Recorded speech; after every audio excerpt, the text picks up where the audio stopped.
But then I realized I was talking to my friend. He like he was the metaverse or whatever. And I was like 40 years. He's like, just go order your docs. Metaverse. I think you got it. I keep telling myself I'm not gonna let myself leave that. Yeah, that's a good. Yeah. Cell phones is really not very old.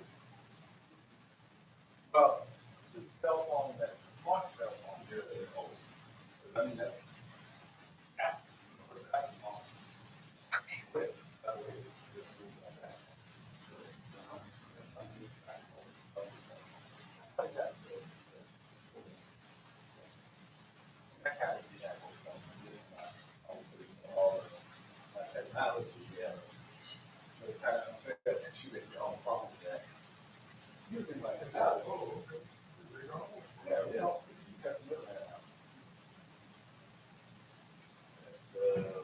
Only the second session. Should I just leave my computer? You can like plug in and on and everything. Can you? Do you have like that base slide that you guys use? I can put it on. You can put it on this. And then I can check it. Yeah, I've done that. You want that? what? Case slide. Well, I just want someone for the conference. I was like, this is the one. On this computer, and I'll switch to my computer and have that up, so they can't commit the computer off. And then once we get the computer on,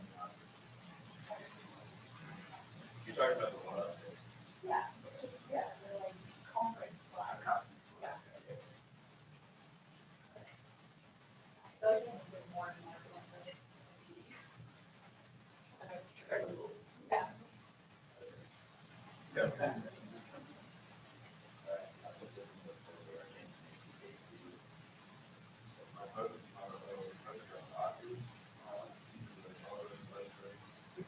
you saw that the Active Pro, right? Like $1,500. Have you tried it, Active? I'll try it first. So you know, on the Active, you can see through everything black and white. Now they have it in color, so even when you have it on, it looks like good here, and then whatever. You're kind of blend AR, VR. Yeah, I think it's up there. Because as of right now, it's either or. If you want AR, you got to do it too well and then overlay stuff on.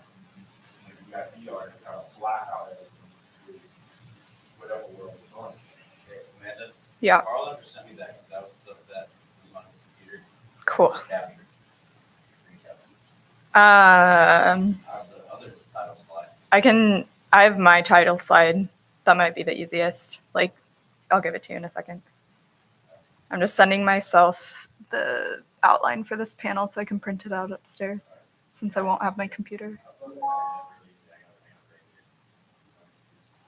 Oh, you have it? What is? Oh, Yeah, I mean, I also have it right here.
Ugh.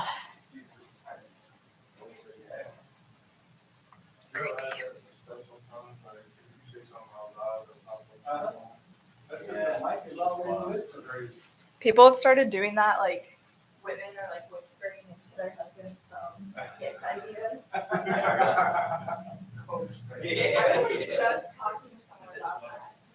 Like one of Matt's friends, when we went to Pacifica, which is a weird place, but yeah, she was like, man, I just put certification for Pacifica, so every time for a month and it works. And then all of a sudden, I was like, On you my need to ass, do that. insane.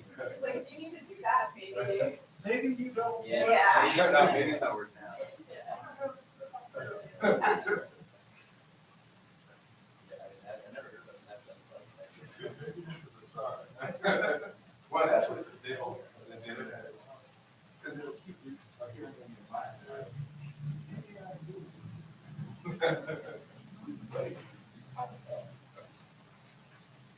Yeah. Yeah.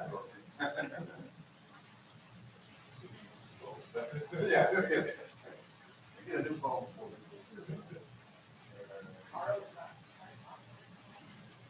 Yeah, I got it.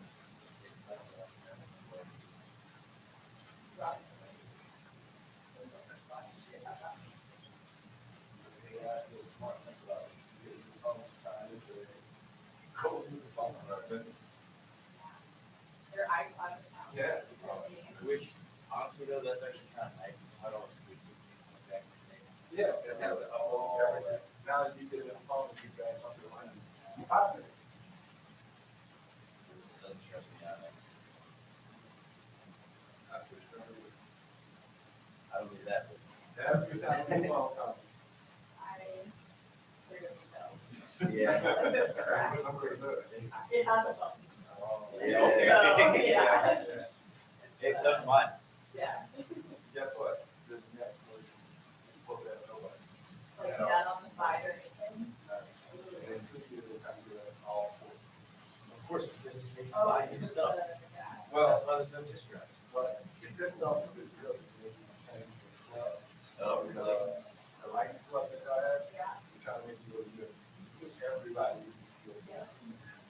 Like, absolutely.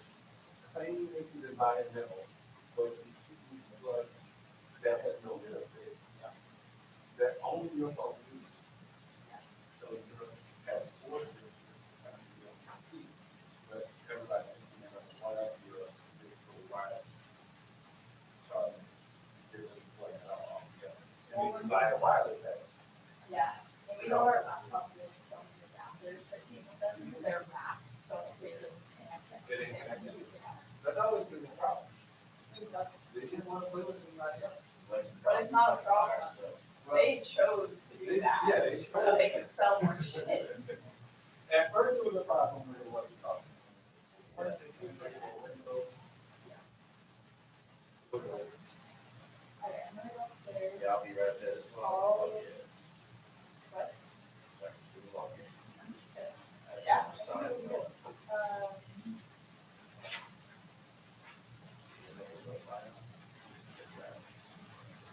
I'll come down. I'll try and leave a little early. I'll come down here early so I can get logged in on the Zoom. Yeah, I'll, Probably 9. I have to end this here. But I can come down here and try, I can come down here first, so I can ask them about the game and.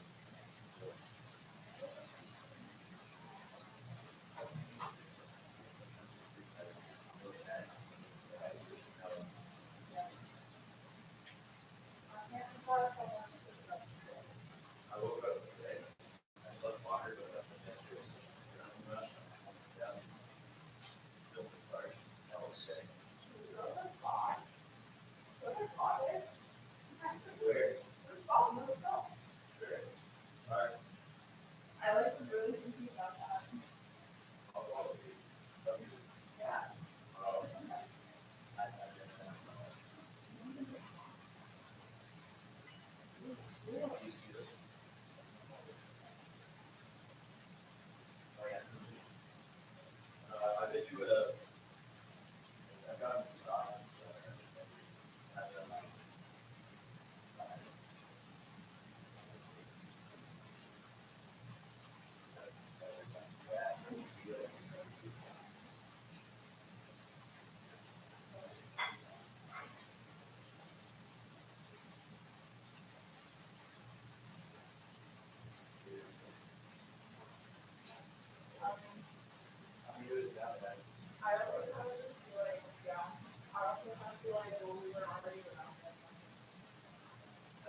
there, and I think they're good, and I think I'm gonna have a conversation.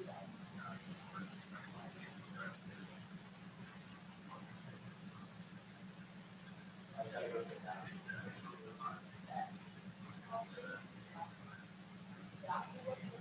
You should. Yeah.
Is there a way to hide this screen?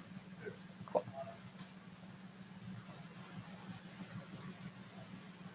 Or like while I'm doing things? Yeah. Okay. Oh, perfect. Beautiful.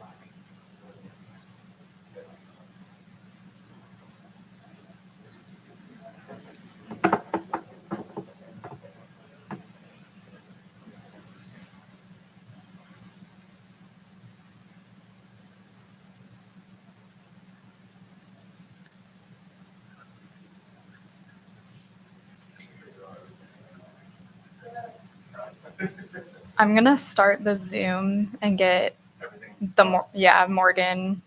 Hopefully it'll work out.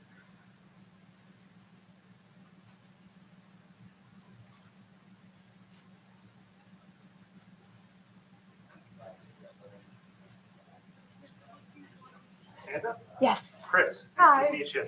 Nice to meet you. Yeah. We're doing some very last minute. Yes. All the tech work. Yeah, we so Morgan with NRDC, she also got sick. Ah, I know. So we could beam her in. I didn't want it to be just, I didn't want it to be too sparse of a panel because we have a lot to talk about. So, and then I think Erin Murphy is still upstairs. So Yeah. Yep. I wasn't 100% sure where I was going, so I decided. I'm glad you found it. But yeah, you and Erin will just be sitting up here, either chair, and then Morgan will be zooming in, and this is our like owl camera, so it'll pick up both of you. Oh, okay. It'll pick up me, and then when we go to questions, the Very- hope is that very Morgan, high-tech. we're trying it. It's, I want Okay. to stash the bag. oh yeah, go for it. Mhm. Okay.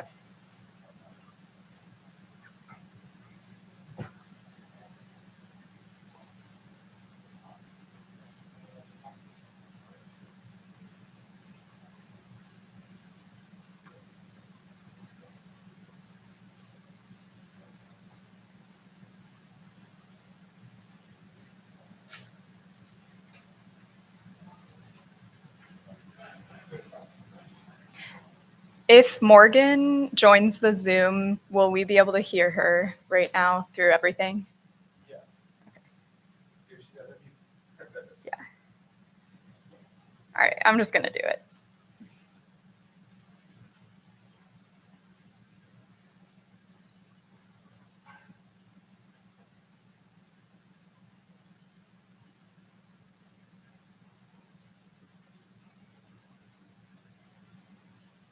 Morgan, can you hear me?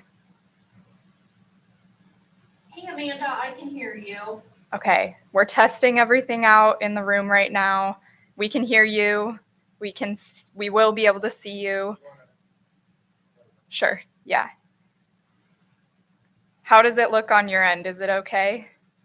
Yeah, I can see the room. I can see you at the podium. Yep. Okay, and we're not really gonna work off many slides because the technological aspect of that is already. But I will present the first couple slides through Zoom, so you should be able to see those once I get those going. Great. But if you just want to stay on mute until we get started, but you should be able to hear everything that's going on in the room. Perfect. Thank you. All right. Do I see Chris? Yeah. Maybe. I'm waving at the owl now. There Nice he to is. meet you. Hi, Chris. Nice to meet you too. Sorry you couldn't make it. I know, me Oh, wow, as well, but I'm Yeah. safer here than there. So Yeah. No, understood. Awesome. Thank you. Hopefully you feel quick recovery. Thank you. All right, so we're gonna just kind of go into idle. We'll keep you muted. And then, yeah, that'll work. Yeah, the title slide, that'd be good. Sweet.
Tristan is upstairs and he's taking questions, which he wasn't planning to, but it's good. It's good So, value add. yeah, exactly. So we might start a little late, just depending on when people get down here.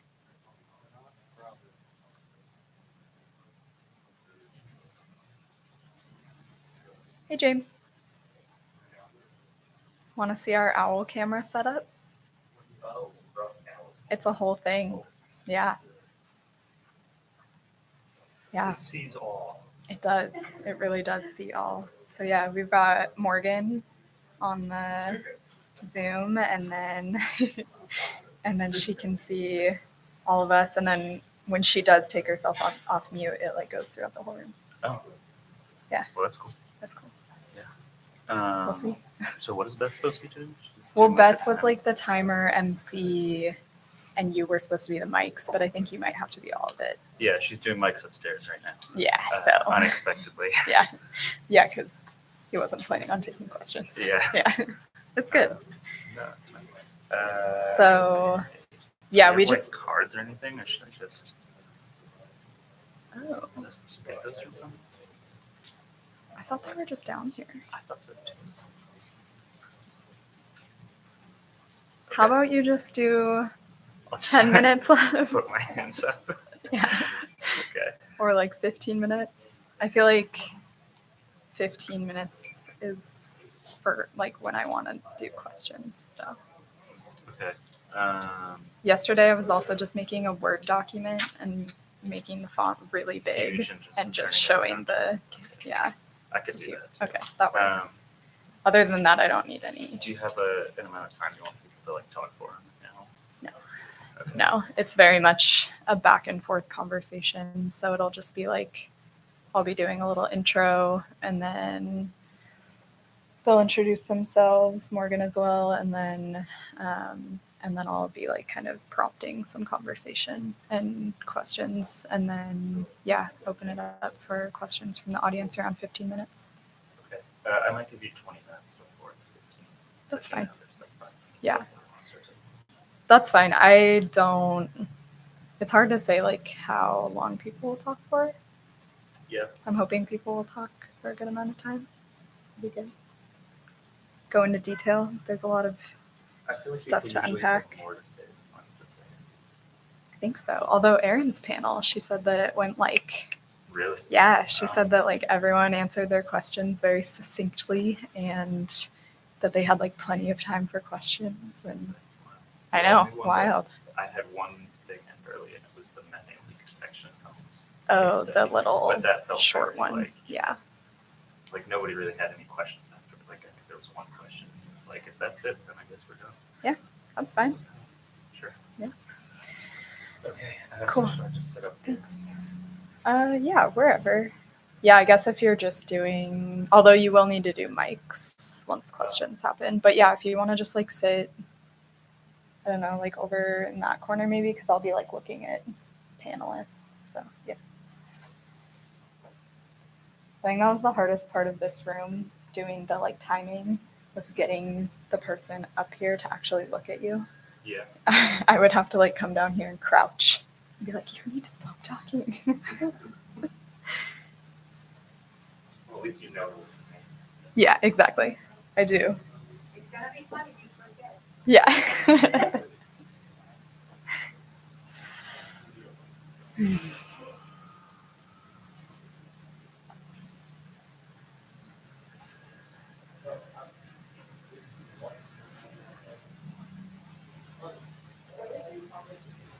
Yeah. It's small enough.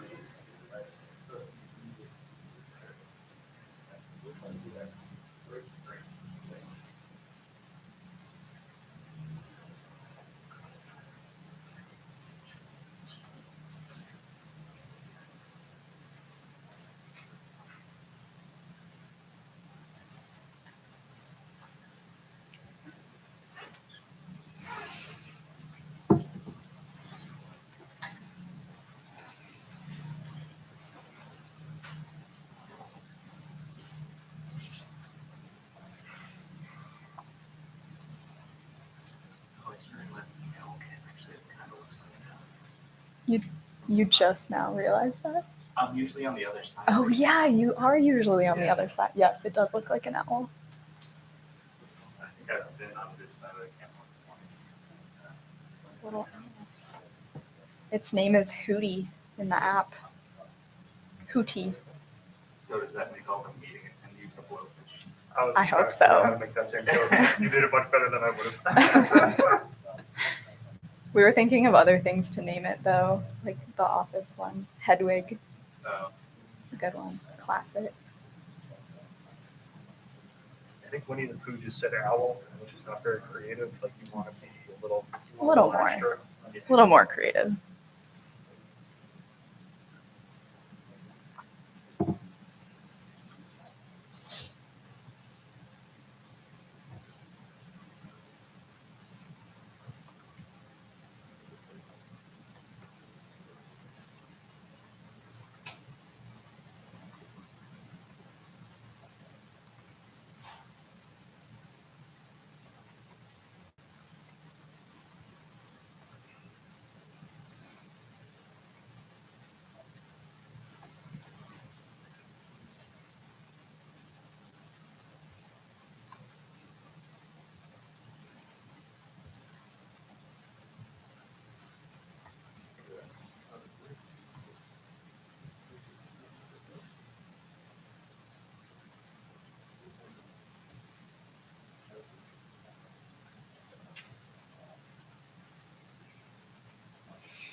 you got the outline and everything.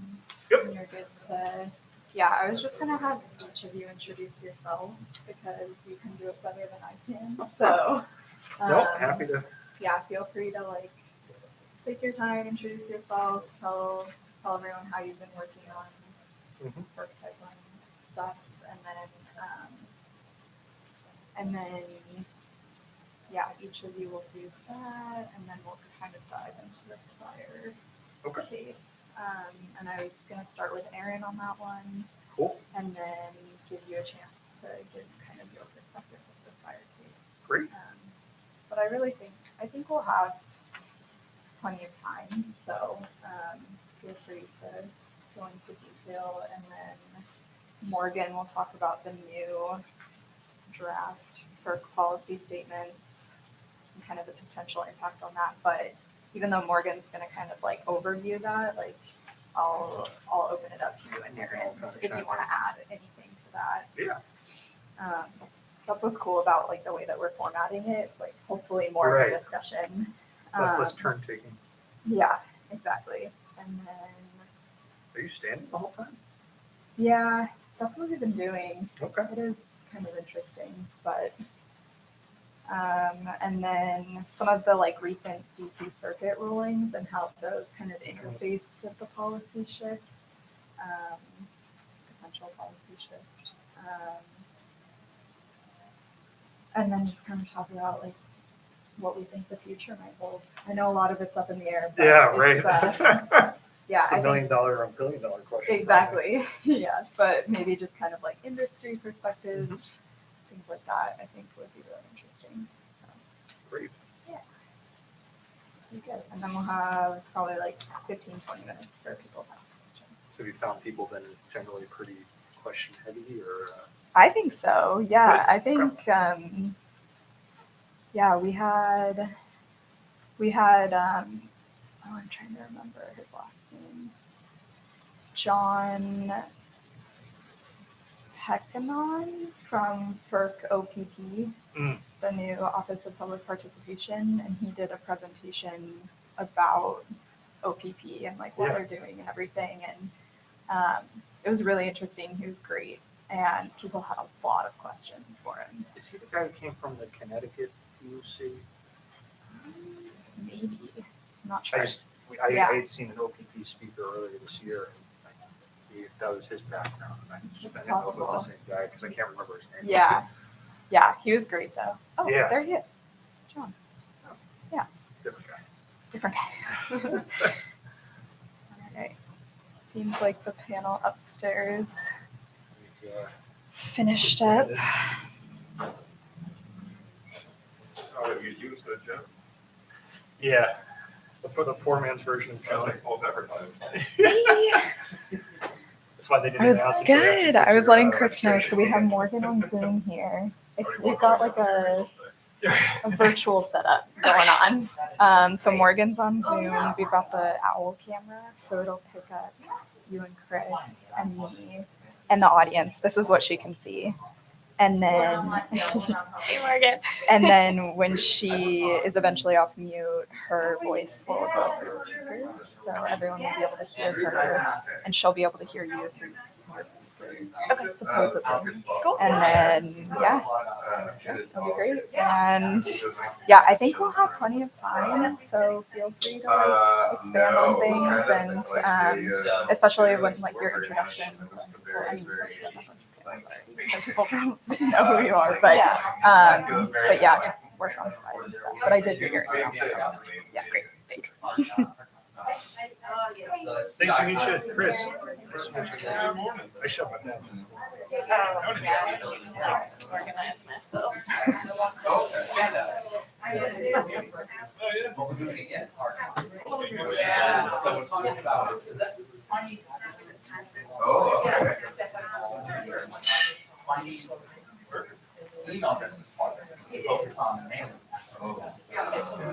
But I'm thinking we want to.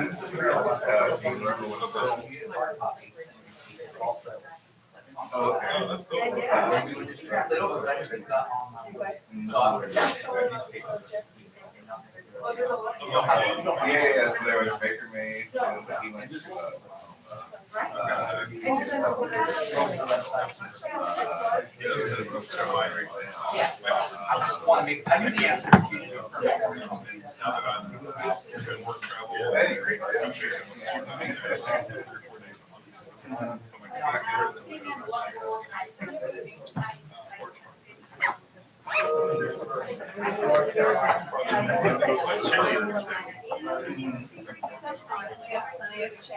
I know. We could really spread out. We could just get a table. Right. They could see like they're really over-prepared for the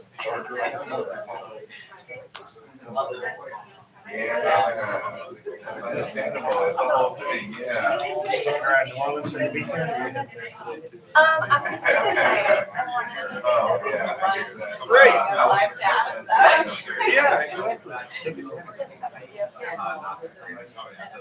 I'm just hitting through the before she revealed that I would be my parents were coming in to town to visit us this week. So I came back shortly after this. Are you guys busy? Yes. Yeah, so we're out here. I mean, Oh, nice. Yeah, yeah. We're about in the shop. Oh, nice. I live at a convention. So go to Up in here, right? Yep. Yeah. and Pin. pin. There we go. Wait, how do I? Oh, there. Okay. Okay. So I'm gonna do. Then you can go full screen if you want. I will. I will go full screen. Yeah, yeah. Oh wait. Oh, and now it's viewing like that instead of like this. Yeah. Sure. Oh, it is? Okay, great. It was the other one before. Okay, I'm gonna pin Morgan then, so that they're just seeing Morgan on the big screen rather than Seeing what they all of already see. this going Yeah, on. because they already see it all. Yeah, exactly. Okay, cool. But will that for the live stream? Will that be okay? For the live, I mean, we can always go back to the camera. Great. We have Amazing. I love the.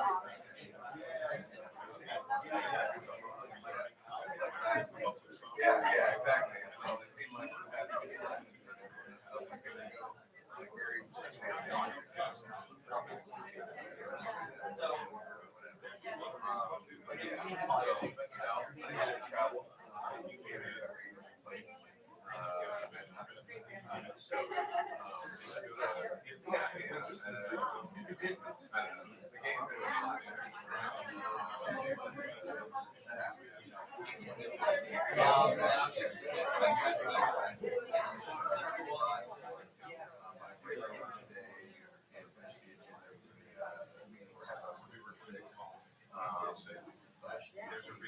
Were you upstairs while Tristan was speaking?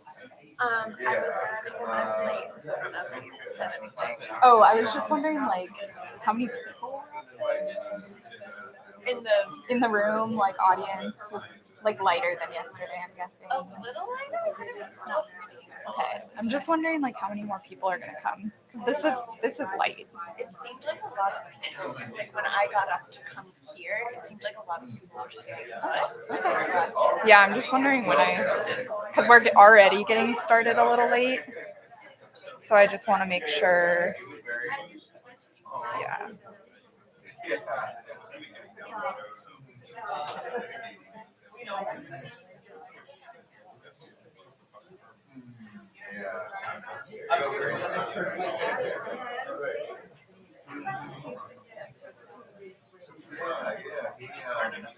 Oh, perfect. Okay, we'll get started then. Thank you.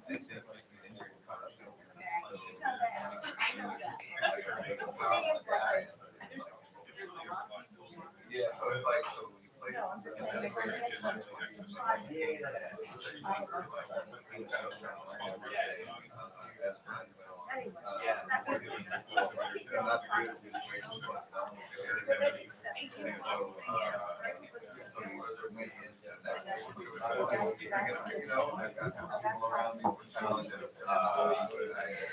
All right, everyone. It sounds like the session upstairs got started. So we are going to get started down here. And so bear with us. We're doing a hybrid, the only hybrid option of the conference. Yep. And so we'll see how this goes. All right. So we have 2 panelists in person, and we have Morgan virtually. So I'm just going to do a little bit of an introduction, and then I'll have each of the panelists introduce themselves, and then we will get started. Oh, sorry. Here, let me I know, it likes you. Okay, that's awkward. The camera recognizes star power. That's better. Bear with us. All right. Good morning, everyone. Welcome to this panel on the future of pipeline approvals at FERC. If you haven't seen me already, my name is Amanda McKay. I'm the program manager for the Pipeline Safety Trust. I'm excited to welcome all of our panelists, and I think we're going to have a really interesting and informative discussion today. We wanted to discuss this topic because there's been a lot of shift and activity in pipeline approvals at the Federal Energy Regulatory Commission, and much more focus on how FERC grants these pipeline approvals.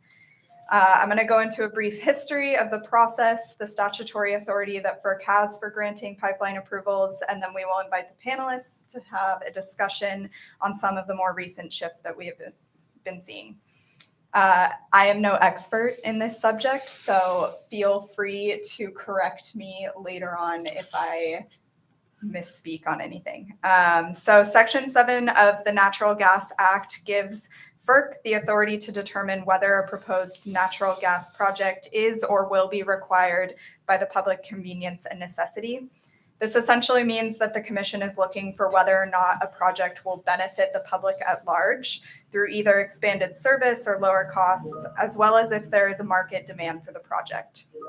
This market demand has historically been determined by precedent contracts. In the context of this session, it's also important to note that FERC has a very high approval rate for pipeline projects. In 2020, the House Committee on Oversight and Reform investigated the FERC approval process for natural gas pipelines, and according to data submitted to the committee, in the past 20 years, FERC has granted 1,021 certificates while rejecting only 6, a greater than 99% approval rate. In 1999, FERC updated its policy for evaluating and certificating new pipeline construction in order to meet the growing demand for natural gas while still considering the potential effect on existing pipelines and the potential for capacity turnback. FERC was attempting to strike a proper balance between the enhancement of competitive alternatives and the possibility of overbuilding.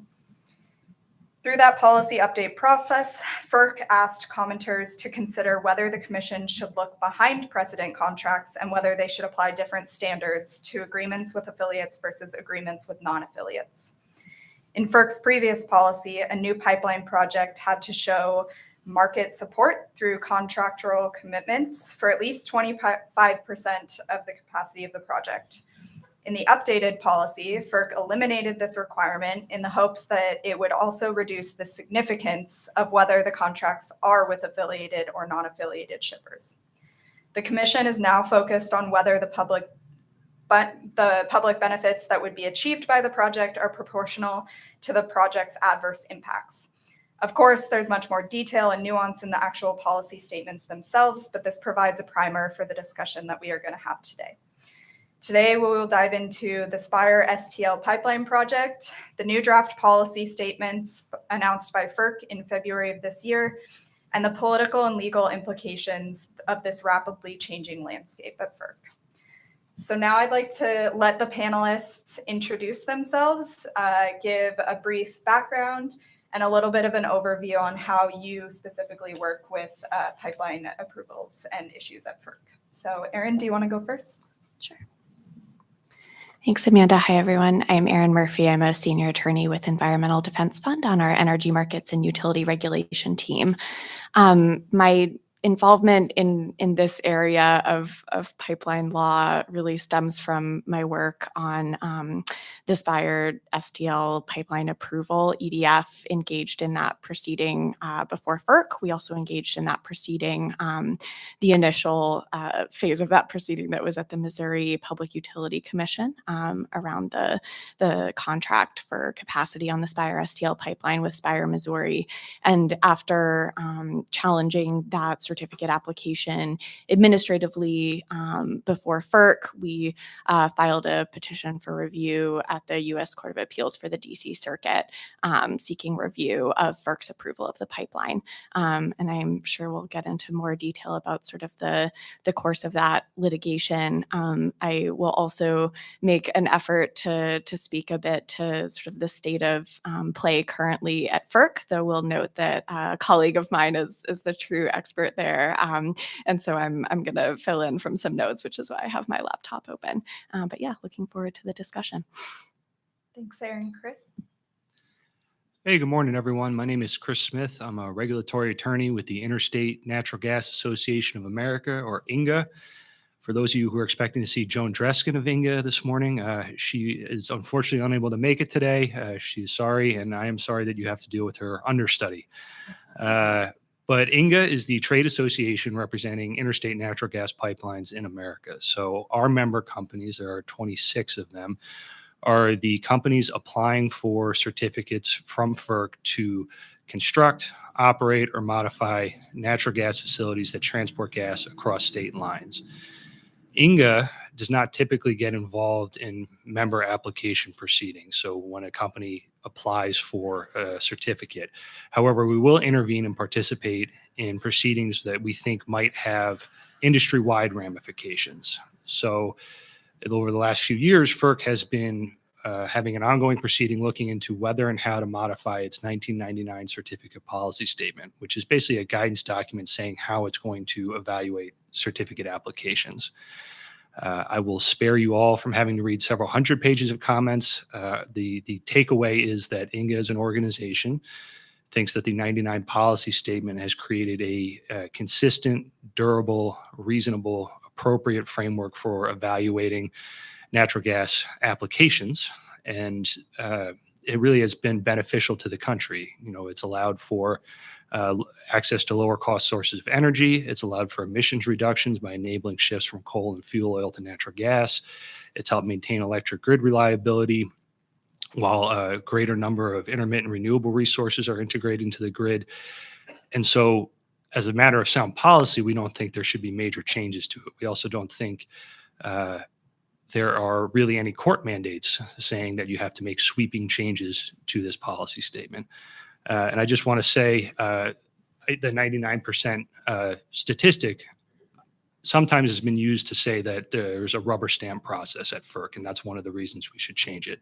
And I just want to address that by saying it's a little misleading. FERC staff actually has an extensive pre-filing process in which they do a very thorough examination working with both the applicant and other stakeholders to identify whether the project is needed and some of the other aspects of the project. And so looking at the applications versus approvals isn't necessarily going to be the best barometer, because a lot of the weaker or unnecessary projects are actually filtered out through that searching review.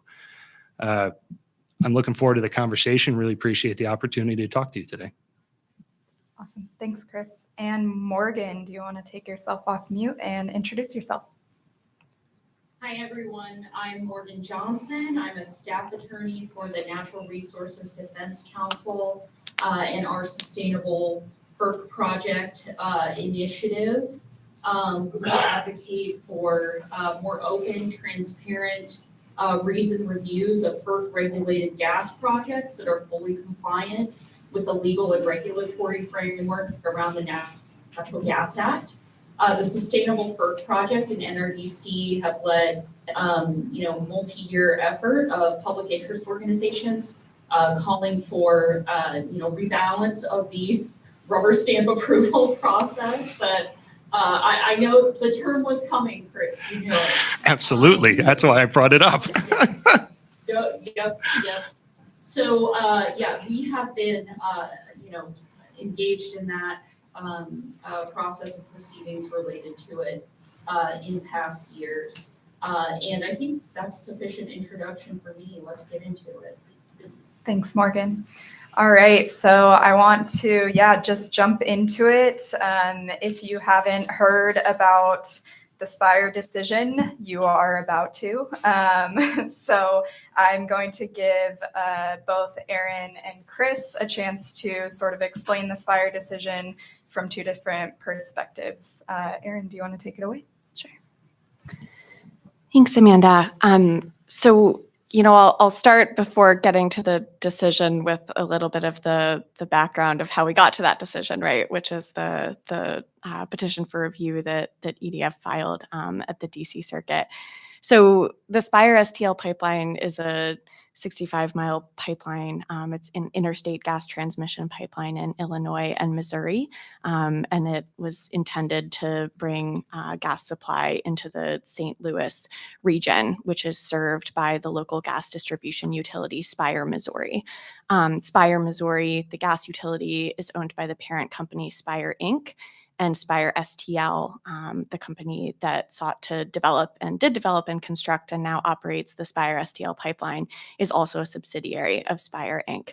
So when this pipeline was first proposed and the certificate for public convenience and necessity application was filed before FERC, that application was filed by Spire STL, and the demonstration that was included in that application to support market need for the project was a single precedent agreement between Spire STL and Spire, Missouri. And that precedent agreement, in many ways, I think is the crux of the issue in the Spire STL matter, and was really a source of a lot of concern for EDF. From our perspective, the use of precedent agreements as a way to determine market need is something that has become concerning over time, as FERC in many instances did not look behind those precedent agreements to really assess and seek to determine if they were a true representation of market need. A precedent agreement is a contract between a pipeline developer and then an entity that's interested in securing capacity on that pipeline. So it's something that's often used, it's typically used in proceedings where a developer is seeking a certificate from FERC to operate that pipeline. Thank you for your question. Please chime in at any time if I'm using unfamiliar terms. So from our perspective, that reliance on precedent agreements without looking behind those agreements and really deploying careful analysis to determine whether they are a representation of market need is something that's concerning. And then the Spire STL certificate application was particularly concerning because it was a single precedent agreement being used to justify a new interstate gas transmission pipeline. And that single precedent agreement was between two affiliated companies. And this dynamic is particularly concerning when the affiliate company that's looking to secure capacity on a proposed pipeline is a local gas utility. And the reason that's concerning is because a gas utility can pass these costs on to its ratepayers. And those ratepayers are everyday people who are paying to have gas delivered to their homes. It's also, business entities that are having gas delivered to commercial buildings as well as industrial users.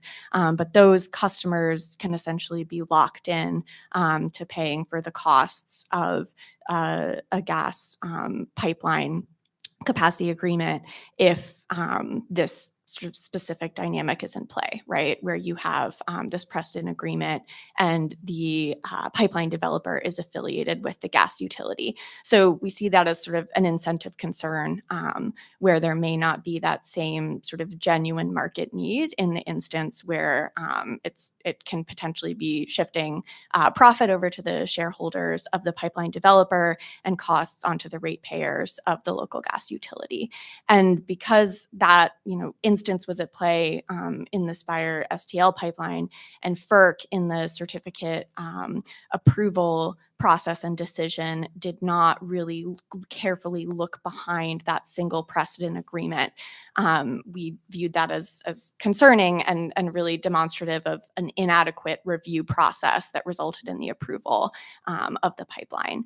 And getting to the court case and the decision at the DC Circuit, EDF sought judicial review of FERC's approval of the pipeline and then FERC's subsequent denial of EDF's request for rehearing. And the DC Circuit in June of 2021 issued its decision. It was a unanimous panel decision, which is 3 judges on the DC Circuit typically serve on a panel, issued a unanimous panel decision, essentially agreeing with EDF's arguments and vacating the certificate that FERC had issued approving the Spire STL pipeline and remanding the matter back to FERC to sort of determine what comes next.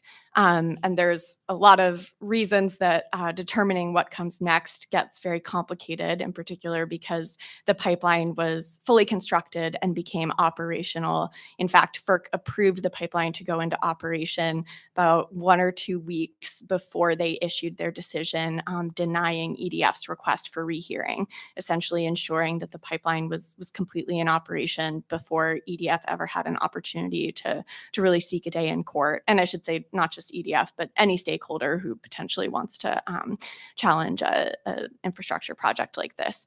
That dynamic has shifted in light of some other court decisions and updates to FERC's rules to ensure that there is a really fulsome process and an opportunity to seek judicial review before a pipeline is necessarily, fully built and goes into operation. And sorry, I'm kind of jumping around a little bit, but to circle back to the court decision itself, I want to read an excerpt from the decision.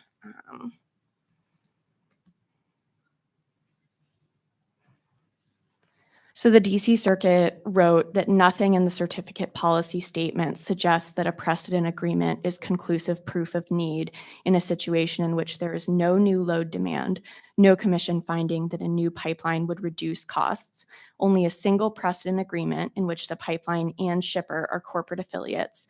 The affiliate precedent agreement was entered into privately after no shipper subscribed during an open season, and the agreement is not for the full capacity of the pipeline.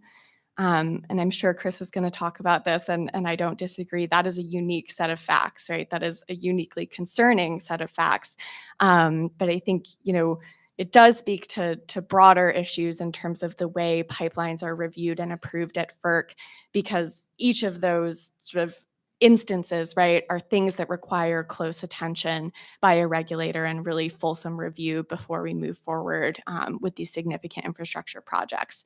I think I've probably talked enough for now, so I'll stop there in terms of I hope that's a helpful overview of the case and the DC Circuit decision.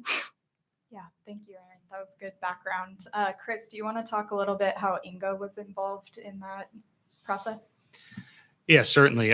So this actually predates my time at Inga, but Spire STL, the company who owns and operates the interstate pipeline that Erin mentioned, is one of our members. And so Inga participated as an intervener at the DC Circuit level, so at the court level, intervening to defend the certificate. In particular, in subsequent proceedings, the vacatur of the certificate. So the idea that it would be the court struck it down. FERC issued a temporary emergency certificate to Spire, finding there was continued need for it going forward after the decision. So from our perspective, and Erin hinted at this is actually a pretty narrow or limited decision. We don't actually think it hints at a larger systemic issue. And to see why, I think it's important to take a step back and look at what the court said and what the court didn't say. The court, DC Circuit Court of Appeals, did not say there was no need for the Spire pipeline. The court did not say that FERC's method for determining need as a whole, in general, was inappropriate. It looked at the specific set of circumstances, and Erin read the excerpt there. There were 5 circumstances that it focused on, and it said in light of those 5 circumstances, single precedent agreement with affiliate was entered into privately after no one subscribed during an open season. The agreement's not for the full capacity of the pipeline. All parties agreed there was no projected demand increase in the St. Louis area, and FERC did not make a finding that the pipeline would result in cost savings. In those 5 circumstances, FERC had a responsibility to respond to the arguments that EDF raised about plausible evidence of self-dealing. This case was under the Administrative Procedure Act, the APA, which I think of as sort of the high school math show your work statute. You know, much to my chagrin, when I was a student, I couldn't just write down the right answer on my math homework. I actually had to show how I got there because the teacher wanted to make sure I understood the lesson they were trying to impart. This is very much similar. So the APA says you need to explain, agency, you need to explain your decision making so the court can verify that you are following the instructions and guidance set forth by Congress and the relevant statute, in this case, the Natural Gas Act. So what was happening here was that under the circumstances present, FERC's order didn't adequately explain why it determined there was need for the project. It wasn't a situation where the court said there was no need or that the process was wrong. It just couldn't verify. It couldn't see the work that was done. And as Aaron mentioned, those circumstances are pretty unusual, and that's why we think it's going to have limited effect. If you look at certificates that were issued this year, there's at least 9 of them. All of them were supported by precedent agreements with non-affiliated entities. So you have negotiations between 2 commercial parties, arm's length, no evidence of self-dealing there, for 100% or nearly 100% of the proposed project's capacity. That is more typical of what we're seeing and why I think there's going to be somewhat limited effect of the Spire decision going forward. Thanks, Chris. That was helpful. So now in talking about what implications this Spire decision will have on future FERC pipeline approvals, Morgan, if you could describe the new draft FERC policy statements that I mentioned and how that potential impact shakes out on, you know, landowners, climate, and environmental justice considerations. Yeah, so happy to touch on that. I think, you know, we've done a pretty sufficient job in this conversation already, sort of outlined some of the policy statement changes on project need. You know, I will note that that is an area that has been raised of concern, the reliance solely on precedent agreements as a demonstration of need for a while now. But, you know, just to give some more broad context on how the new policy statements came to be and the calls to, you know, refresh, renew the 1909 policy statement with more modern flavor. So in 2018, under then FERC Chair Kevin McIntyre, the FERC began considering the idea of charting a new course for its 1999 policy statement and at least getting public feedback on what a revised statement could look like or what changes folks had been asking for, and opened up a public comment period on that. Thousands of commenters of many different backgrounds, from the industry to NGOs to individual community members, academics, public officials, what have you, proposed an array of policy changes. One key issue that did come up, as I said, was this, you know, precedent agreement issue as demonstration of need. But among others were some other areas where the policy statement had either been silent or in application folks felt it was time to have those issues, you know, fleshed out in the policy statement context. So following longstanding calls for reform, and noting areas where the commission had been chided from courts and others for falling short of duties under the NGA, in mid-February 2022, in its open meeting, the commission released 2 policy statements, one updated pipeline policy statement and one interim GHG policy statement. As with all policy statements, they're non-binding but offer a strong indicator of how the commission's and NGA's review NGA reviews will go. And as released, were applicable to project reviews from the February open meeting onward, but I'll give some history about what happened sometime after that. So some key areas were the pipeline policy statement, in particular, represented changes from the 99 framework were among project need, which we've discussed, environmental justice, environmental impacts and impacts on landowners. So on environmental justice, the commission, presumably attempting to write some past bad analyses, look at Atlantic Coast, Rio Grande, and some areas where, courts or the public had noted they've given short shrift to environmental justice concerns. The commission noted that it would attempt to more appropriately scope geographic areas that it selects for analysis consistent with best practices and federal guidance. It also noted that mitigation options should be tailored to the needs and harms the community might face, which would require close consultation between project developers, the community, and the commission, and noted, of course, that's all subject to ex parte rules.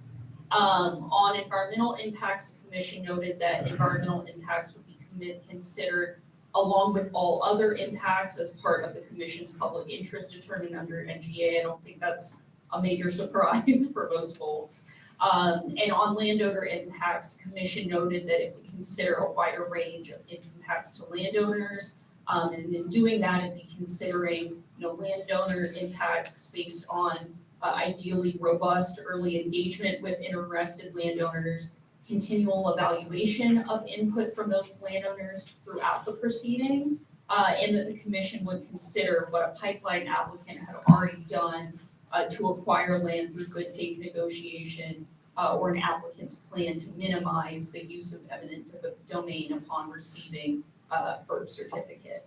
I will note for the second policy, that was the more controversially received of the two policy statements, was the interim GHG policy statement, in which the commission, again, noting it had been chided by courts in the past for not adequately considering climate change impacts or making significant determination for GHG emissions, established a rebuttable presumption that proposed projects with 100,000 metric tons of CO2 emissions will be deemed to have a significant impact on climate change, thereby triggering the preparation of an environmental impact statement rather than the more slimmed down EA.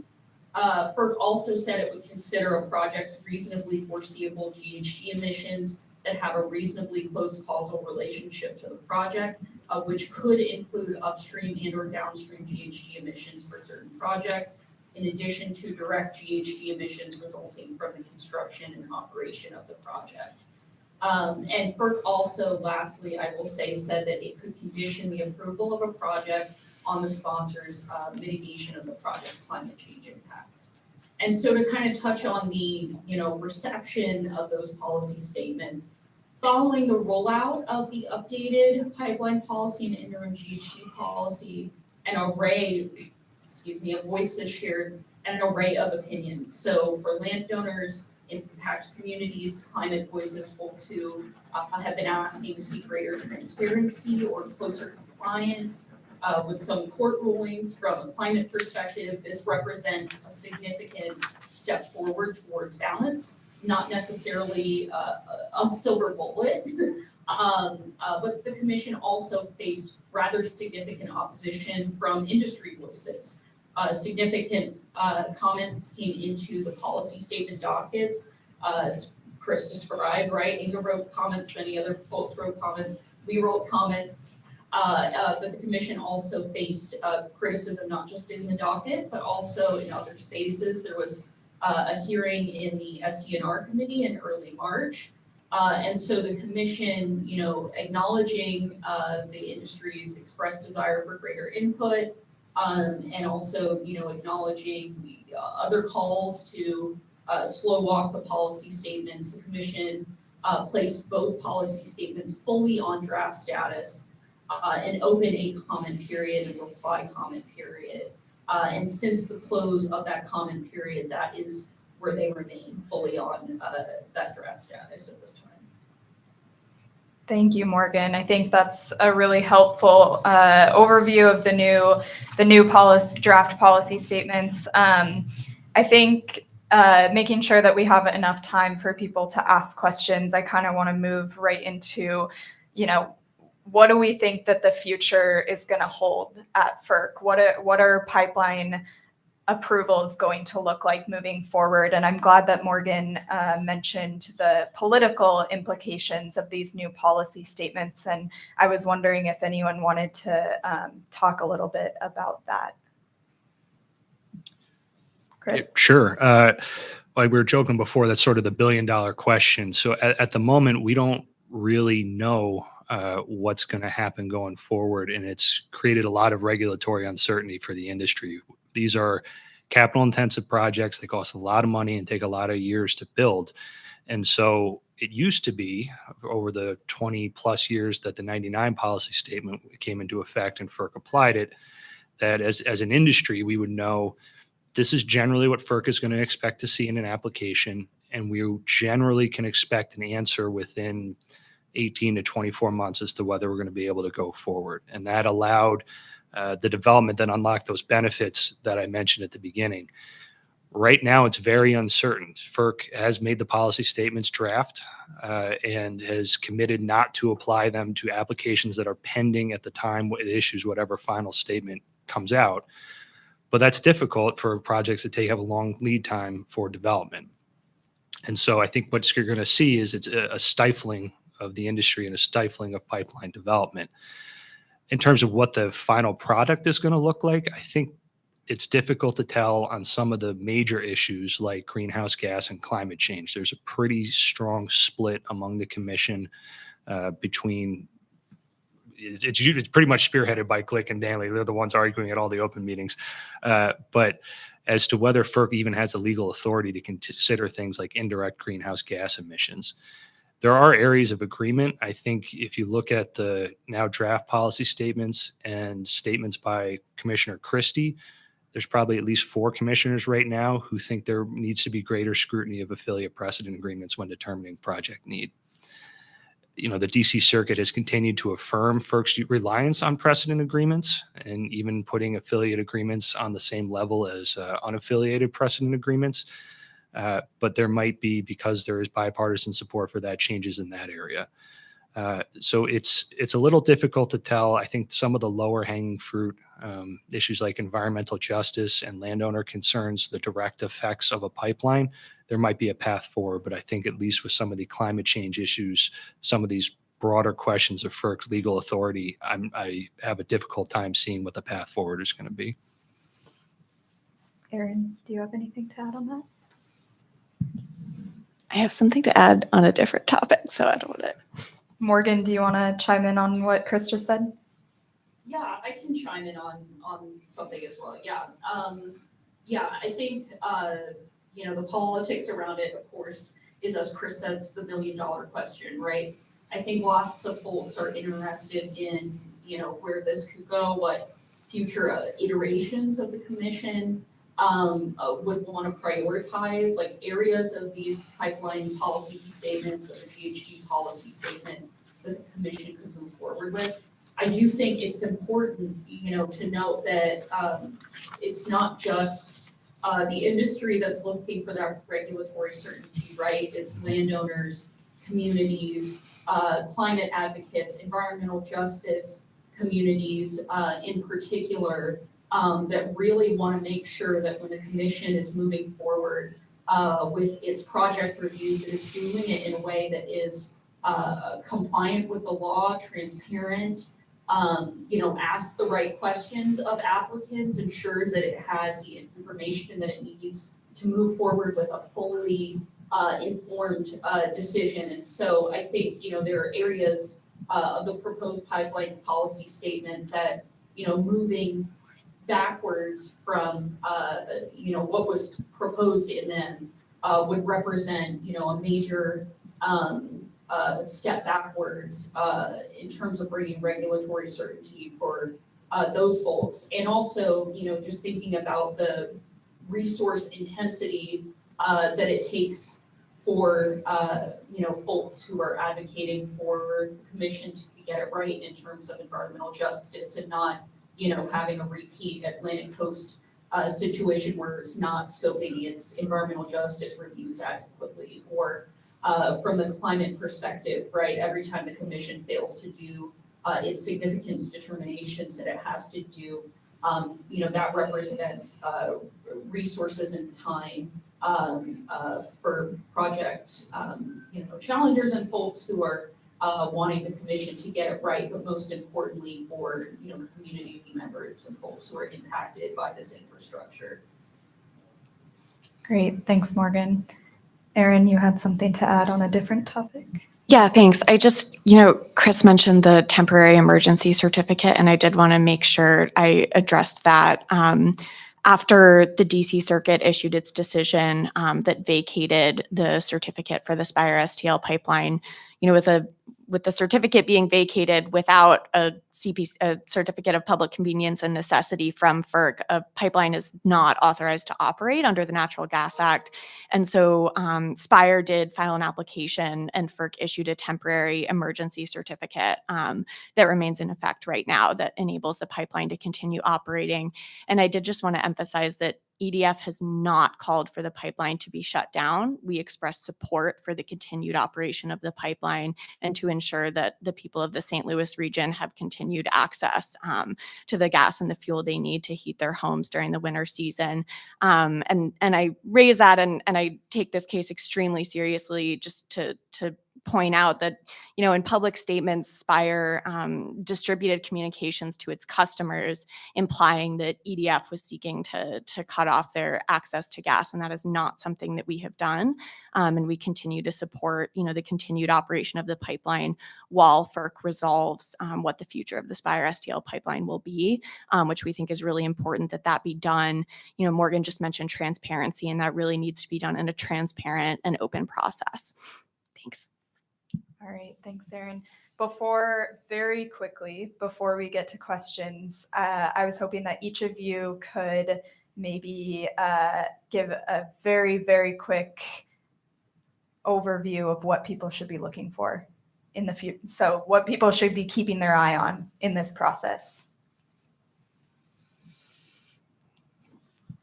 Sure. No, like I said, I think there are certain areas where you're going to see some agreement and possible movement. So, FERC has appointed a new counsel for environmental justice, not new so much anymore, but Montina Cole, I think she's been there for about a year plus. And they've also taken other efforts to broaden their outreach to community and facilitate public participation, like the Office of Public Participation. So landowner concerns and EJ concerns, I think, are areas where FERC might be likely to move. Same thing with, like I mentioned, affiliate precedent agreements. When we get to issues like climate change and indirect greenhouse gas emissions, like I said, there's sort of a fundamental legal difference of opinion, how the commissioners are interpreting cases. And I think that's going to be trickier to resolve. So one thing to keep an eye out, the Supreme Court issued a decision this past term called West Virginia v. EPA, in which they discussed something called the major questions doctrine. I mentioned the APA is sort of the homework statute. This is sort of the stay in your lane statute, or stay in your lane doctrine, I should say. It was sort of a message to agencies to make sure that your actions are consistent with the authority granted to you by Congress. I think as courts continue to process that decision and apply it, that may shed some light onto whether and to what extent FERC can take some of the actions in the draft policy statements with respect to it, specifically indirect greenhouse gas emissions. Those are emissions not from the pipeline, but from downstream end users or upstream producers. Erin? Yeah, I think Morgan has touched with more specificity on some of the shifts that we see in terms of the certificate policy statement at FERC.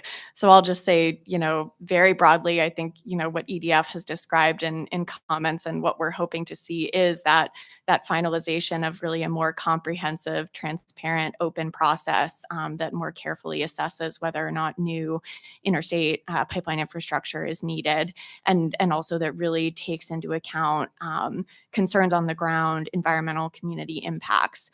There was one other thing I wanted to mention. I think now it's slipping my mind, so I might pause there. Thanks. All right. And Morgan, any last thoughts? Yeah, I think kind of a closing thought that I got is that, we really think, we really need to think about the connections to pipeline safety and pipeline overbuild and ensuring that, we have, that the commission, when it's making its decisions, are doing so in a reasoned way. But, I think that's like a common thread of the discussions that we've been having is thinking about how we're managing, hopefully increasing, but limited, resources and time and ensuring that, the pipeline infrastructure that comes online is pipeline infrastructure that is needed, consistent with the Natural Gas Act. Another area I think that, we'll certainly be watching is, how the commission will be able to, move forward and resolve, how it treats and analyzes greenhouse gas and climate-related impacts, so separately and differently than other foreseeable and direct, indirect environmental impacts. Is certainly something of interest, to us. And so, as Chris said, those are the more controversial areas of it.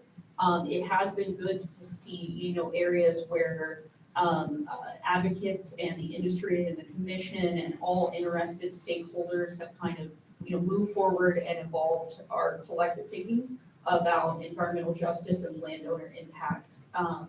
But, certainly, everything we do operates under a framework that, needs to be adhered to. And so thinking about the ways the commission will do that going forward will certainly be interesting given the political time that we're in. Great. Thank you so much to all the panelists. I think it was a very interesting discussion, and we will open it up if anyone has any questions. And James will grab you the mic so that Morgan can hear you online. Okay, Travis Hallam, Pipeline Authority for the 3 affiliated tribes. Mine's just more of a statement and a request. So in my position on the Fort Berthold Indian Reservation, which is in the heart of the Bakken, I also have been fortunate enough to have dialogue with upstream developers who have reached out to me. And while prudent, it's not simplistic. I asked for the safest means possible. I basically do the job of FERC, BLM, Corps of Engineers for you. So I do not allow for trenching into Lake Sakakawea. I don't allow for trenching in extreme volatile terrain. And groups like WBI, Kinder Morgan have been excellent in meeting my request. But the approval process on your group, not FERC in itself, but you need to get with the Corps of Engineers and these other groups and put them in a position of success to succeed in their projects. We know in April and May that we're approving this, but we're not giving them the permits to make these connections on these long HDD bores until after the frost has come in. And you're talking, really, really, dangerous conditions. Human nature, when it's 30 below zero, you don't want to be out there in the field when you can be approving this and letting these guys build this in August when you have perfect conditions. So my request is use common sense. When you approve this, put them in a position of success, not risk. And that's what I've seen time and time again on the federal side. And it's like, we need to help them develop better, not put them in a position of danger. But that was it. No, that's a great point about some of the delays we're seeing. And I will say, I think one thing we are seeing as an industry, this goes back to the show your work statute, is that we have federal regulators, not just FERC, asking some more probing questions in response to these court decisions, not necessarily changing their process, but making sure they're better able to explain how they reached their decision. And I am hopeful that going forward, it reduces some of that delay, some of that uncertainty, and allows for a more timely construction, more predictable construction schedule. So it's just not prioritized. So it sits on the desk for 5 months and then gets approved. It just needs to be prioritized. I could certainly agree with that. Next question. So out of left field, I love this. We have attorneys up here. Usually I'm the one getting grilled by attorneys. So I love this turnabout. So y'all have talked primarily about gas pipelines. And I believe that you were talking about a liquid pipeline, correct? You were talking about gas? Okay. I think that's important to hear. Could you, for the people on the what you just said? We deal with a huge problem with gas capture and flaring, and these natural gas lines, in one manner or another, reduce that, that imprint from the natural gas flaring. So that's another reason why we're supportive, even though it's not within our boundaries. We have that dialogue, build it to the best means possible, and we'll support it. And that's why we want that done in the state of North Dakota, because our flaring issues are ridiculous. Thank you. Can I actually comment on that real quick before you ask your question, Linda? I appreciate that comment and just want to note on that, EPA's oil and gas methane rule, which does seek to limit flaring and improve some of those practices, is likely to result in enhanced construction or increased construction of gas gathering lines. And I think that's a really important dynamic to be keeping in mind, as we think about the PHMSA side of things, because those steps that lead to build out of gas gathering lines just makes it all the more important for PHMSA to be thinking about its oversight of those pipelines, which is something that I know it's been thinking about a lot and has taken really significant action on in the last year. But just sort of keeping that eye to the future, that infrastructure is likely to continue to increase in the coming years. Last question. Oh. Somewhat quickly. Okay, thank you, Erin. Of note, you see up on a lot of presentations, we regulate 2.8 million miles. That's not true any longer. As of this year, it's now 3.4. So we've just increased our regulatory oversight of those type of lines by 600,000 miles. That's a lot to oversee, mostly overseen by the states. But my question, out of left field, we've been talking, we all know that FERC regulates or has siting and approval authority for natural gas transmission lines, right? No one currently in the federal government regulates hazardous liquid lines for cross-country lines, right? There were congressional hearings a year ago where there was a discussion of whether to give FERC that authority to do siting for hazardous liquid lines. Are any of you aware of any discussions after those congressional hearings about, I'm talking specifically about FERC, a proposal for FERC to have siting authority for hazardous liquid lines? I am not. I would say the only conversations I'm really familiar with in terms of expanding FERC's jurisdiction right now is whether it should be tackling hydrogen. I have not really heard much conversation about hazardous liquids. It doesn't mean it's not happening. I'm just not aware of it. Same. Yeah. Same here. Something to keep an eye out for. Yeah. All right. Well, thank you, everyone. Thank you for your questions, and thank you to the panelists. Thanks all. Yeah. Please see what you can do. I know it's not in your APD or AD, whatever it is that they say the Supreme Court says you have to do. But citing should look at safety. Yeah. Do you understand this? That divorce between citing and safety is the worst thing we do in this country. As far as pipelines, because when you cite them, you should be looking at safety. So is And FERC looks at safety, and you look at citing. That makes no sense. It was pretty all over the place. Because I was like, so I think FERC does consider safety to a certain extent in its application process. I guess is there certain aspects that you're not seeing, you're not seeing. I was like, oh, maybe I can do Okay. that. And I was like, there's no way I'm going to be able to do this better than Erin or so. Sure. You ever heard of Carol and Elephant? No. CRLY, ELEFANT. EDF wrote a guide. I have so many A guide like so that the public knew how to intervene. Yeah, And now okay. that we've got a new OPP, yeah. we need to have a new guide. And it'd be good if you guys developed it instead of an outside lawyer who jumped on a FERC to help people figure out what to do. So I believe FERC is looking at updating all that, and that's certainly something that we want to be involved in. Because, you know, the only thing I learned from reading that guide, which is, you know, it's very hard as an intervener to figure out what to do. It is, yeah. The only thing I knew is that would help is to find, you know, an environmental issue like an endangered snail in the path, okay? That was the only thing that would work. I mean, I could stand on my head saying we're going over, you know, the geological fault into I don't know. the, Is there another? the Grand Canyon. It didn't Right. matter. The only thing that matters is I can find an endangered snail. Right, because okay? it triggers statutory responsibilities. Yep. Correct. Yeah. So, I mean, the rest of it was just, you know, whistling Dixie. Yeah. Okay? All right. So that was my experience. So it would be nice if, you know, FERC said, you know, these are kinds of comments that will move us. Yeah. You know, if you've got a situation, A, B, C, or D, share it with us, document it, and we'll make us look at it. So it's almost, so yeah, because OPP's focus more on process. You're almost saying that like a substantive guide to these are the kind of issues we want to hear about. Correct. Interesting. Okay. Because, you know, let me tell you, I'm not stupid. These are hard to figure out. I'm not stupid either. I do this for a living and it can be very difficult to figure out. I mean, you know, and I have, you know, several degrees and, you know, Yeah. science background, you know, worked with elementary kids. I mean, Right.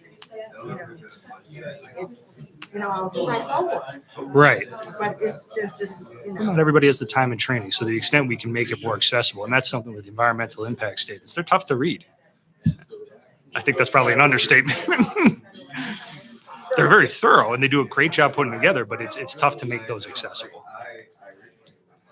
And, you know, unless you're on the ground, you don't really know. Right. Right. You know, maybe the county conservation districts are the ones you need to be talking to. You know, As a member of the public. Yeah. yeah, it's the source of your input.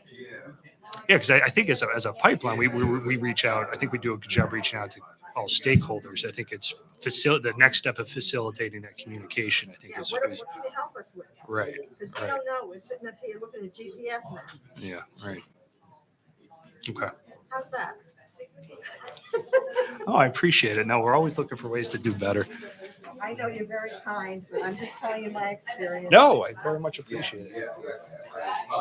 Good luck with your 3-year-old. Yeah. Thank you. Yeah. No, this is what they do. They have a choice. Yeah. And you're going through the hard part now. With boys, you get it at 2 and 3. Yeah. With girls, you get it at 12 and 13. I'll take it now. I can still pick them up. Hey, Chris, nice to meet you. Laura. I just wanted to say Oh. you did a nice job. Oh, thank you. I actually brought my cards, and I don't know where I put them. Here you go. Thank you. No, it was great. Great questions, great conversation. Glad you got a shout out for the good work you're doing in the bathroom. It's very nice. Yeah. Yeah.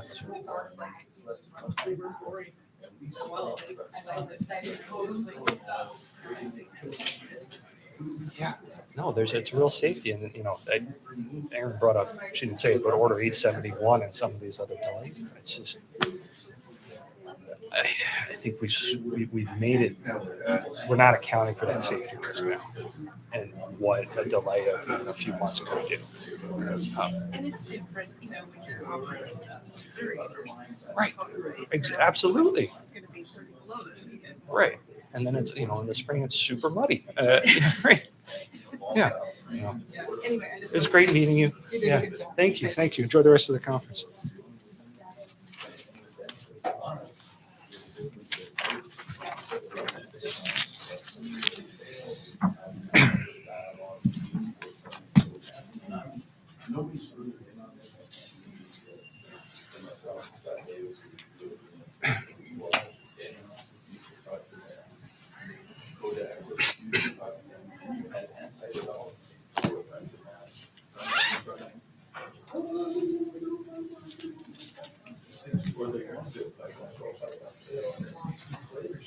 And that's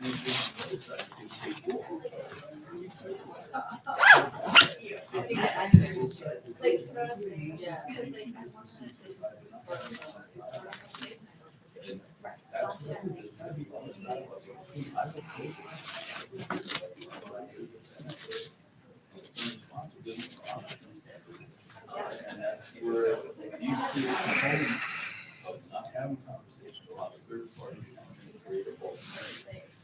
And that's what I disagree with, because they allow that to happen. And that's when there's public engagement. We can get concepts, we have, who's the board of channels. Oh, nice to meet you. We basically had anti-development, we had regulatory development, and then we had industry. And industry was really trying to we sort of parted up with the other ones to get things done. And it seemed really good, background. So that's I'm a landowner in Hudson House, and this is trying to understand that priority, most of my land is native, and also for Ohio, and I'm doing everything in my power. I mean, this definitely goes, this will break my comp. Oh, yeah.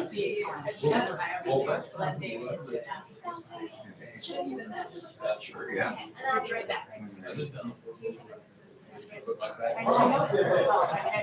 lived in Quebec, right below, with 3 water crops. I can see my tree, I can see my shield, going straight up the water. I have going towards, Is there any place that you go back?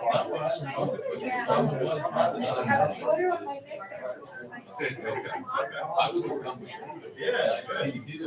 Next time I'm gonna have to bring up old related. So where's your in New Jersey? So it would be like. You just see that t-shirt.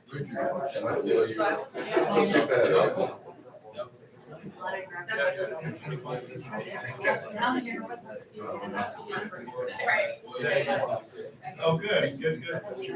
Well,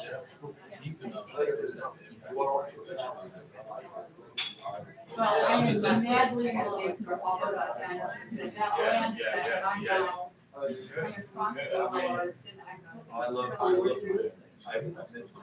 know, the farmer is organic, because I feel like you're the job at the university, just. We still have our family. Yeah, I was thinking about this last night. Yeah, I didn't want to.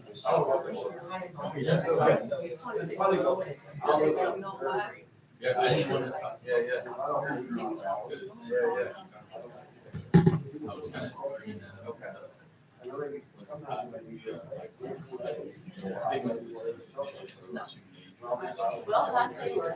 Indeed. Did you sleep well last night? Yeah, I think so. How about yourself? It slept better than last night. That's good. Are these still the previous panelists?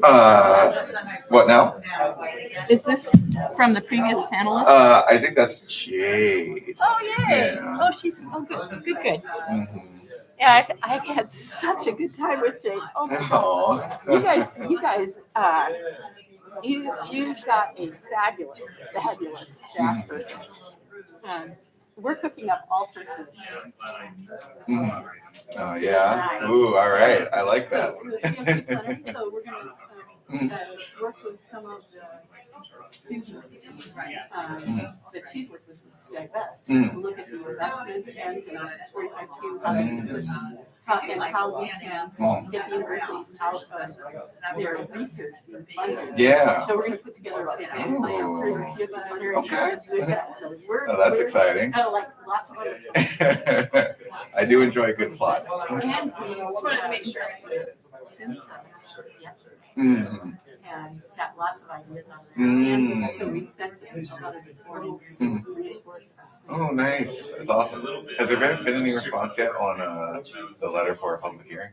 I talked to Alan yesterday, and he said they're drafting one. it was pretty clear that they misunderstood the intent of our letter. Mm. They thought that they interpreted it that we were asking them to mandate. We know they weren't. Right.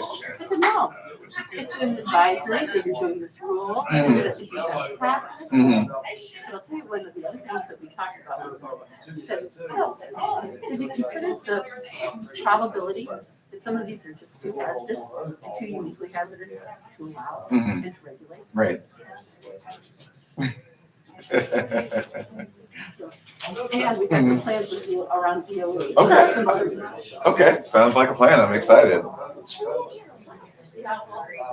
Oh, yeah. Okay.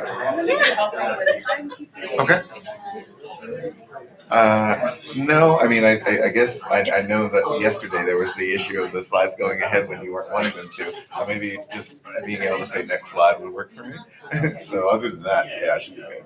Okay, and then, as far as time goes, how would you like me to help you? So I'm just gonna kind of introduce myself, probably take a few minutes, and then just kind of get right into the questions. So, I want me to give you like, how much time for Q&A? I can give you that. I would say like 15 minutes, and so. I'll flash 5 minutes. Mhm.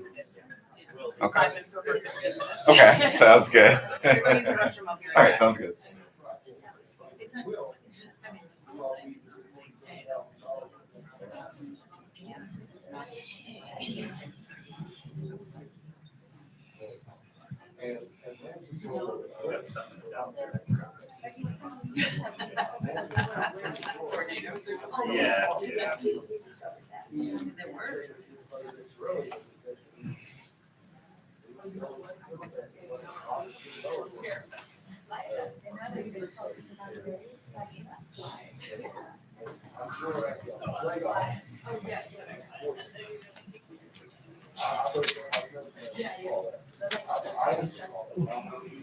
I mean,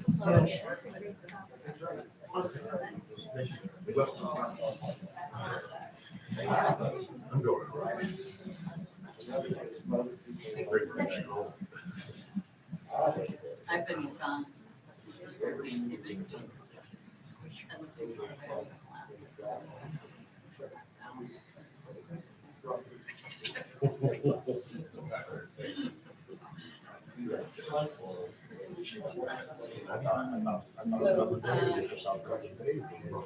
Yeah, right. I can't be pretty like I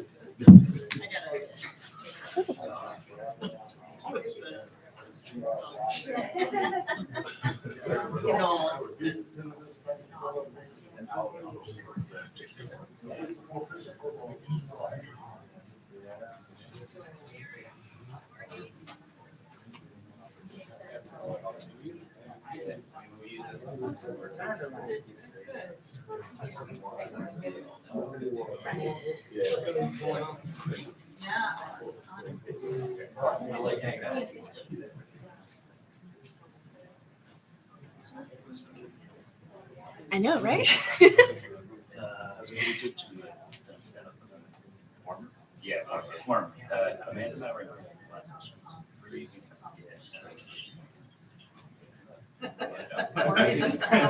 Did we, I mean, It's funny because last time. I'm so glad I got the memo about their flu. There is a lot Usually of, all the popular kids, share the memo, and then I'm wearing it. You're good. Yeah, no, it's okay. I'm doing the NC stuff. Bree, you want to come on up? Oh, okay. Can you give me the picture? Yeah. Nice to officially meet you. No, that's good. That looks good. All right, cool. When I got the right presentation. Should we put you in the middle? Yeah, let's put you in the middle. Start it out. Let's do that. Okay. Yeah. And somehow I ended up with 2 of these pens. That's so we've got the color really balanced. Oh, The orange between 2 blues. And Dante's kind of wearing a blue and orange sort of deal. Yeah, it's so the whole I mean, thing. no, it ties perfect. I combined the themes. Would you mind if I took a picture of the panel? Oh, let's do it. Is it okay? That's fine. Mhm. I get I mean, to- I could take a picture of it. Okay, would you take it? Yeah. I love the,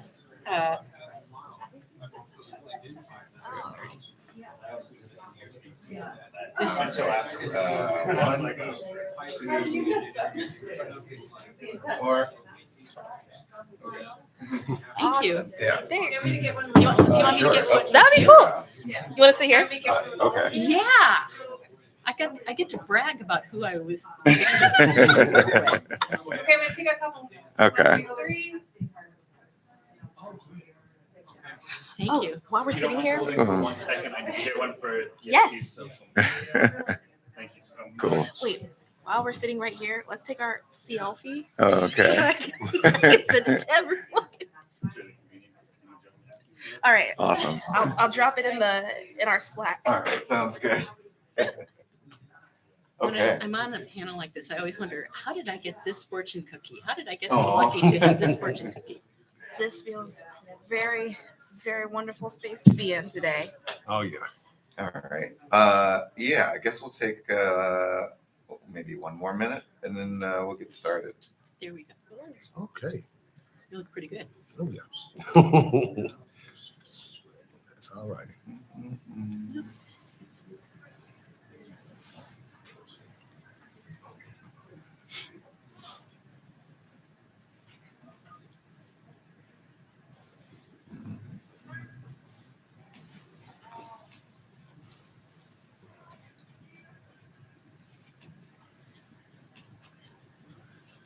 Okay. So, hey, everyone. My name is Dante Swinton. I'm with the Center for International Environmental Law, and we're going to talk about CO2 pipelines and public health. Next slide, please. Oh, the clicker? Okay. Does it? I can do it. Yeah. Let's do that. Thank you. Sweet. Yeah. So that's me. It's me in August when I came down for vacation. It was very, very hot, but an enjoyable time. But yes, I'm with the Center for International Environmental Law. I am the senior campaigner against CCS and hydrogen buildout. And I'm excited to have this conversation with folks on the panel. Next slide, please. That includes Carolyn Raffensperger from the Science and Environmental Health Network, as well as Jade Woods, also from CL, and DeBray Burns, who is a Mississippi resident and survivor of the Tarsha incident, which we'll dive into in a bit. Next slide, please. All right, so as we know, the time to actually have a concerted effort to fight the climate crisis is running out. I believe it was maybe a few years ago when a number of articles indicated, we have about 10 or 12 years to make a true direct effort to minimize our carbon footprint before it's too late and before we get to 2050 and 2080 with higher temperatures and more extreme weather than we already have right now. Baltimore, for example, will have a climate more akin to northern Mississippi by 2080 with the way that things are going right now, as opposed to where it currently is. And it has multiple code red days for folks when it comes to asthma.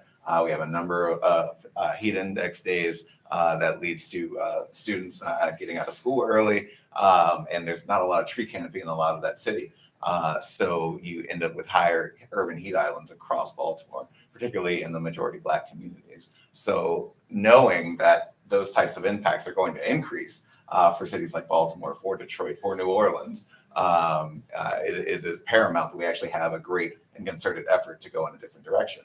And generally, it sounds like, maybe we have two paths, or we could do things together. It could be renewable energy and carbon capture and storage. But next slide. The current take seems to be a little bit different. It seems as though the government is a bit more interested in looking at other opportunities for tackling the climate crisis. More energy and input has been put towards carbon capture and storage in the bipartisan infrastructure law passed last year, as well as the passage of the Inflation Reduction Act. The amount of funding for carbon storage and for carbon use has increased, as well as the amount of funding for direct air capture projects, even though they remain very, very expensive. And so even though there is some good stuff that came out of the bipartisan infrastructure law and the Inflation Reduction Act, there's still a lot of pieces that either perpetuate the existence of the fossil fuel industry or maintains the interest in carbon capture, including the requirement that oil leases have to be sold off before you can do wind or renewable energy resources on public lands or federal lands, I guess I should say. And, it's a little concerning, instead of actually committing more time and energy to renewable energy as fossil fuels, rather, as energy contributes about a quarter of our carbon emissions in the United States. Yes, okay, so next slide. So I'm going to dive in a few questions and then we'll have time for Q&A from the audience. And I'll chime in on these things as well. All right, first question is, can you speak to the plans to build CO2 pipelines in the Midwest, but also nationwide? And we'll start with Carolyn.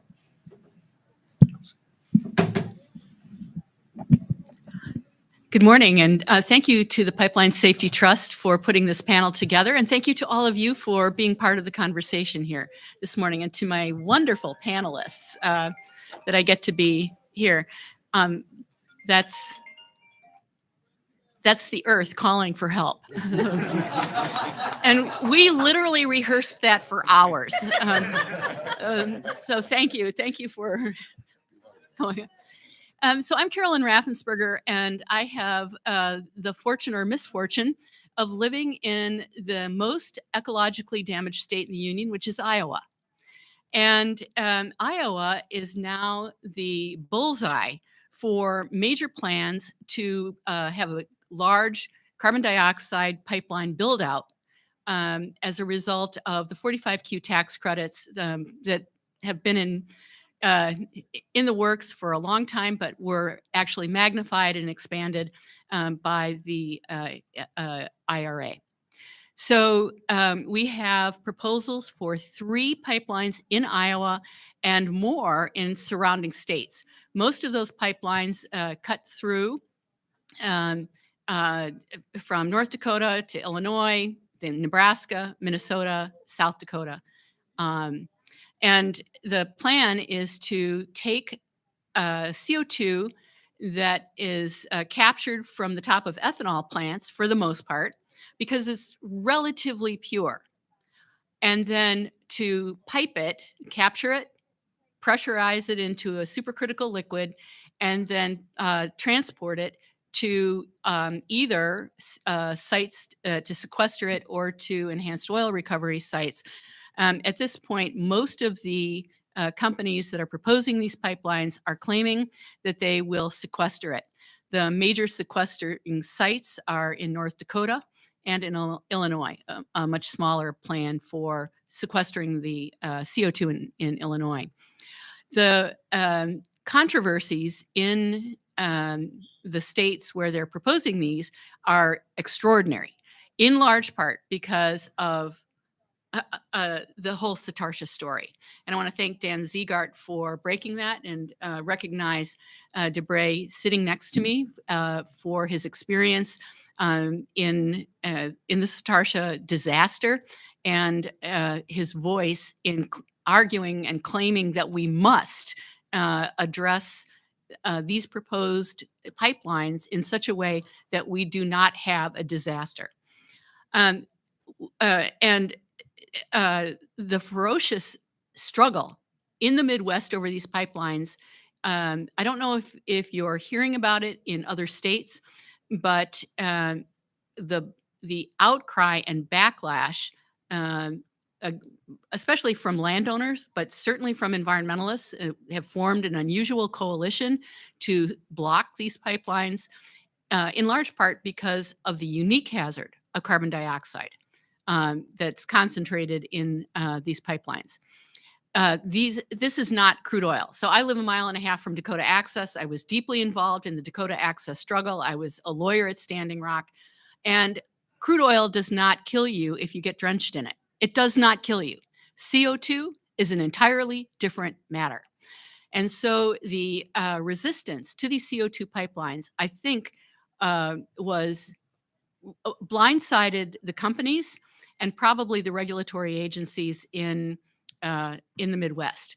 So as you probably know, hazardous liquid pipelines are primarily permitted by the states, although of course, Army Corps of Engineers and many other agencies have permitting authority over these. But the key agency right now that's hearing the permit, holding hearings around the permit applications is the Iowa Utilities Board and corollaries in the other states. So the battle is heated. It is many different parties have come together to block these. And as I said, I think it's blindsided the industry that thought this was a climate solution. How could the Sierra Club possibly be opposed to a CO2 pipeline? But as Dante suggested, this is a false climate solution. This is not, it takes more energy to actually power the capture, to capture the CO2. And if it's not renewable energy, and why not just use the renewable energy to power something useful like homes? So the debate is very hot, and we'll hear more about the pipelines and other things going forward. But back to Dante. Yes, thank you, Carolyn. Dropping some serious knowledge there. There's just so much money behind those pipelines.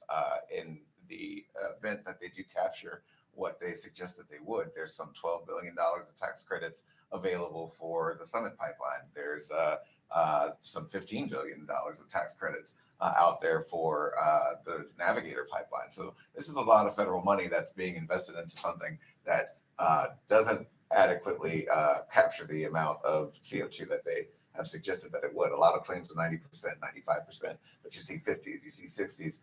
And to your point, you have to produce more power to power the equipment, which then means more CO2 and other co-pollutants. So thank you for starting us off with that. Next slide, please. So we're going to pass it to Jade and then Carolyn as well about how CO2 pipeline development intersects with environmental justice, especially with a lens to Louisiana. Jade, go ahead. Certainly. Can everyone? Yeah, thank you. There we go. Is that better?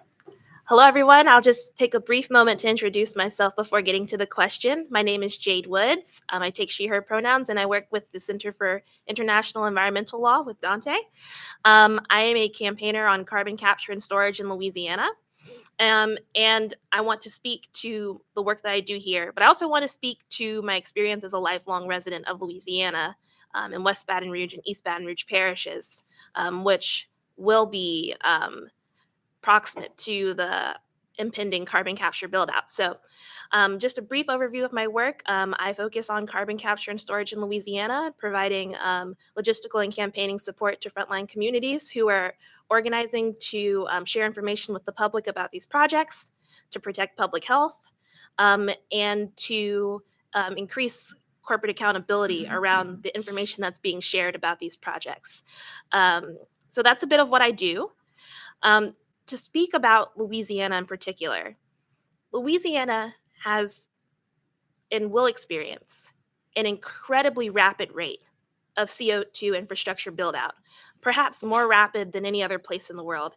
I could name projects here, but I think it would be a better use of time to talk about how the particular political environment of Louisiana, because of the Geological Sequestration Act passed here in the state in 2009, as well as the extent of the already existing oil and gas infrastructure that's created a very specialized workforce, has meant that Louisiana has been experiencing a rate of CO2 buildout that's more rapid perhaps than any other place in the world. And this is very alarming to many of us who live here because of the particular environmental and public health consequences of this buildout being here in the state already. If you were in the other room just now, you heard me mention Cancer Alley. Cancer Alley, for those who don't know, is an 85-mile stretch between Baton Rouge, Louisiana, where I live, and New Orleans, where we sit here today, of predominantly Black and Indigenous communities, where a particularly high proportion of oil and gas infrastructure exists. And this community has been named Cancer Alley or Death Alley because of the incredibly alarming rates of cancer and terminal illness and other long-term health impacts like asthma, which I suffer from, that the communities there experience as a result of that build out. And so when looking at the current proposed plans for CO2 infrastructure, they will be running through the same communities that are already struggling. from the oil and gas buildout. And this is alarming for many reasons. Carolyn mentioned that there is so much about CO2 that we don't know. It is a whole different ballgame from oil and gas. CO2 is deadly. And to put it in these communities that are already struggling with respiratory problems is particularly troubling. So what these communities are asking for, some are asking for moratoria on these projects to allow for more time to gather information so that if these projects are going to go forward, communities can be equipped with the knowledge they need to protect themselves. CO2 can be deadly. We will hear more about the Satarsha incident and how dangerous and frightening that was. What happened in Satarsha is what we fear in Louisiana. We are neighbors in many more ways than one, and this infrastructure is a great cause for concern for Black and Brown communities, and also low wealth and low income communities who maybe don't have the political resources or the information, or frankly, even internet access to be able to organize and share information with each other about what's happening to them without their knowledge. So I'll pause there for a moment. Thank you, Jade. And Carolyn, I'll add to that a little bit. So I want to separate out the two phases of pipelines. One is in the construction of the pipeline and the unique environmental justice concerns that we have during construction versus operations. So during construction, we know that in places like the Midwest, Dakota Access, Enbridge, other pipelines, that we run a risk of increased sex trafficking, increased violence against particularly Indigenous women and children. So those communities are faced with a kind of violence from these large groups of men that come in, usually men, that come in to do construction, stay at man camps. And so the unique environmental justice issues, especially around missing and murdered Indigenous women and sex trafficking, actually we need to think about in terms of prevention. So yesterday, I heard about some mitigation approaches to the problems associated with pipelines, but we need to talk about prevention and the precautionary principle when it comes to the construction issues with environmental justice. So not only the disruption of communities in lots of ways, but particularly around the sex trafficking. Can you imagine that the rules governing pipeline companies prevented them from hiring workers that had sex offense convictions or had domestic violence convictions? That they would not be allowed to be hired on these projects in order to prevent sex trafficking that's associated with pipeline construction. So we know that the disruption from construction in these communities is vast. In my community, when we had Dakota Access come in, we had a larger number of people that were using food banks, that were using the free clinic services and others, in part because the pipeline companies didn't pay their workers that had come from out of state for at least 2 weeks. And so they had come to Iowa or North Dakota without enough money to get through the initial weeks of work. So the kinds of impacts on communities from the construction crews that come in, build man camps, is something that we need to start thinking about in terms of prevention, not just mitigation, and not just acknowledging that it happens. And if you doubt that sex trafficking and the impacts on missing and murdered Indigenous relatives is something that the environmentalists just made up, or the Indigenous communities made up, Minnesota put it in its environmental impact statement for Enbridge Line 3 that they expected an increase in sex trafficking. Now, they knew that. They knew that they would have an increase. They predicted it, and it was in their environmental impact statement, and they approved that pipeline anyway, with really no mitigating factors, no preventive factors. That's bad governance, in my opinion. We need to start looking at that kind of thing. And then there's the operation of the pipeline and the risks of leaks. And in the case of CO2 pipelines, the places where they're capturing the CO2 are scattered across the landscape with all of these pipelines that feed into a main pipeline. So you've got the impact of the carbon capture with all of the toxic chemicals that go along with carbon capture, with all of the co-pollutants that go on, maybe or not so much with ethanol, but with refineries and other plants, so that the increased energy generates the co-pollutants that add to asthma, add to cardiovascular disease, and other things. So we're citing these in communities that already have a huge impact on their health from this kind of infrastructure, and then we add to it. That is not just. Absolutely. Thank you, Carolyn. Dante, if I could just add Oh, yeah, go one for thing it. I forgot to say earlier. If anyone's interested in the numbers, St. John the Baptist Parish, part of Cancer Alley, right up the road, if you wanted to do a day trip from New Orleans, the rate of cancer in St. John the Baptist Parish is 400 times higher than the national average. That is what we're dealing with, and these are the people who will be hurt by this infrastructure. So I just wanted to add that. Excellent. Yes, thank you, Jade. Thank you, Carolyn. Yes, so to that end, for folks who may not have heard, although I feel like most folks at this particular conference will have heard, in February of 2020, there was a pipeline explosion in Satartia, Mississippi. The amount of CO2 pipelines in the country is about 5,300 miles. A good chunk of that's already down in the Gulf South, as well as the West Texas region.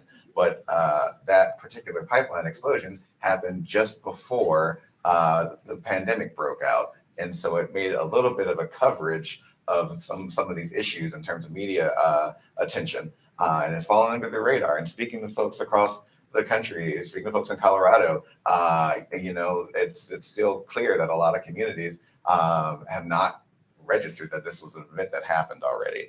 At least one community was exposed to it. Next slide, please. So to that end, what were the impacts of the Satartia pipeline explosion on survivors? And I'll pass it to DeBray first to share your experience. Yes, my name is DeBray Burns, and I am from Satartia, Mississippi, and I was there when the pipeline exploded. And the impact in Satartia, like I said, it's about 50 or 60 people that live in Satartia, with about 300 people in the surrounding area, I know, altogether. The impact was devastating. I mean, especially to, they got a lot of people out, but cows died, animals died during this explosion. Farmers lost, a lot of stuff. And as she pointed out, she has asthma. I have asthma too, and it has made my asthma worse. I'll say about 100%, because I used to be able to work. Now I can't. I can't perform like I used to. Like I said, I used to run 3 to 5 miles a day. Now I can't. I can barely walk a mile now. So I mean, I can't put it in so many words. It's just not good. It's not good for the environment. It's not good for the people. And even like if a pipeline is just seeping and people don't know it, that right there, like people like me and Jane. Okay. I'm sorry. It just makes life a whole lot worse. And like, you see me spluttering up here right now, you know what I'm saying? I can't focus right because I was under it for so long. It did something up here mentally. So like I said, it's not good. I don't trust them. I'd rather for them to just take all of it up out the ground. If you're gonna do anything, drive a truck or something like that, or find another way to haul it, and or just use energy that God already gave you. You know what I'm saying? You ain't got to just, I don't know how to say it. I'm not a pipeline person, but I don't agree with it. Thank you. Absolutely, and I appreciate that, DeBray. Just to give an additional context, I mean, that pipeline, the company Denbury had not set up an emergency plan that included Satartia. And so you had a situation where folks were exposed to the CO2 for an extended period of time. The first responders had to figure out a way to get in and try to get the other people out. Debray and his relatives were stuck in a truck and it lost consciousness. The truck wasn't moving because it had been starved of air. And so when these pipelines explode, they just, CO2 pipelines especially, they displace the oxygen in those regions. And so it gets to a point where now after 5 minutes, 10 minutes, 30 minutes of exposure, you're going to have serious conditions. And so to Debray's point, that impacted his life. And it's 2 years later and it's still a struggle. So and to add on to that, I worry every day about what's going to happen in the future. You know, I don't know what's going to happen with me. I already had bad lungs, and now they're even worse. You know, I used to focus. I'm always out of focus. You know, like I said, if it wasn't for my girlfriend here, I probably would have forgot this meeting that I had to be here. I constantly have to be reminded on what to do. When I used to be able to function on my own, now I can't. So CO2 is dangerous. I mean, it's very dangerous. And to have them running through rural communities like that. And as you said, Dunbury, they should have been putting out flyers. Okay, we got this pipeline down in the ground just in case it exploded or something. We want to get y'all to where y'all can be able to take precaution. You know, we had no warning. You know, you get warning signs from a thunderstorm or a tornado warning or something. There is no warning when these pipelines explode like that. And people were unprepared. You know, my mother was smart. She took a wet towel and put up under the door and around the windows and got all the children in one room. So, you know, she was smart when I called her. She said, well, hold on, let me tighten this house up, you know, and she did that. But everybody else, we had no warning. You know, if it blew up a few seconds out, if it blew up just a few seconds, something could have went off. Okay, well, this line blew up, y'all. Let's get ready to get out of here. And how do you call the first responders? They didn't know what they were getting into. I don't blame those guys for not wanting to come up in there, but I'm glad there were some that were brave enough, you know, to say, look, we got to go and check this other road out, because one of the guys said, look, we got Satartia clean. Let's go. And the other guy said, well, we can check this road back here. He said, we came to do a job, let's do the job. And they decided to go and went on down the road to check and found us. If they would have just decided to go home, I wouldn't be here today. So like I said, they need to have warning. And in these little rural area communities, they need to have somebody to come out and talk to these people, at least try to train them just in case this disaster happens again, which I hope it doesn't. I pray it doesn't. You know. Yeah, I definitely appreciate that, Ray. I'm so glad that you're here and able to speak to your experience with that, and for folks to know that there are at least 46 folks that were hospitalized with not much that the hospital could do for them at that time. And so it's just a very heavy thing, but it's important to have Debray's voice out there, knowing that you've got Princeton analysis suggesting that we need at least 65,000 miles of CO2 pipeline infrastructure in this country, when we, again, only have about 5,300 miles right now to have a significant impact on the climate crisis. So that means not only will Satartia be exposed, but larger communities, your New Orleans, your Atlantas, your Detroits, your Des Moines. Like it's a thing that will be an increased risk for a lot more people as time goes on, but you can't ignore folks in these rural communities. You can't keep them away from your emergency plans and not prepping more folks around there, especially first responders, to have the tools and equipment needed to help survivors.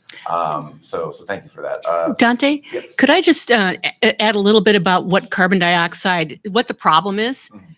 You can't necessarily see it. You can't smell it.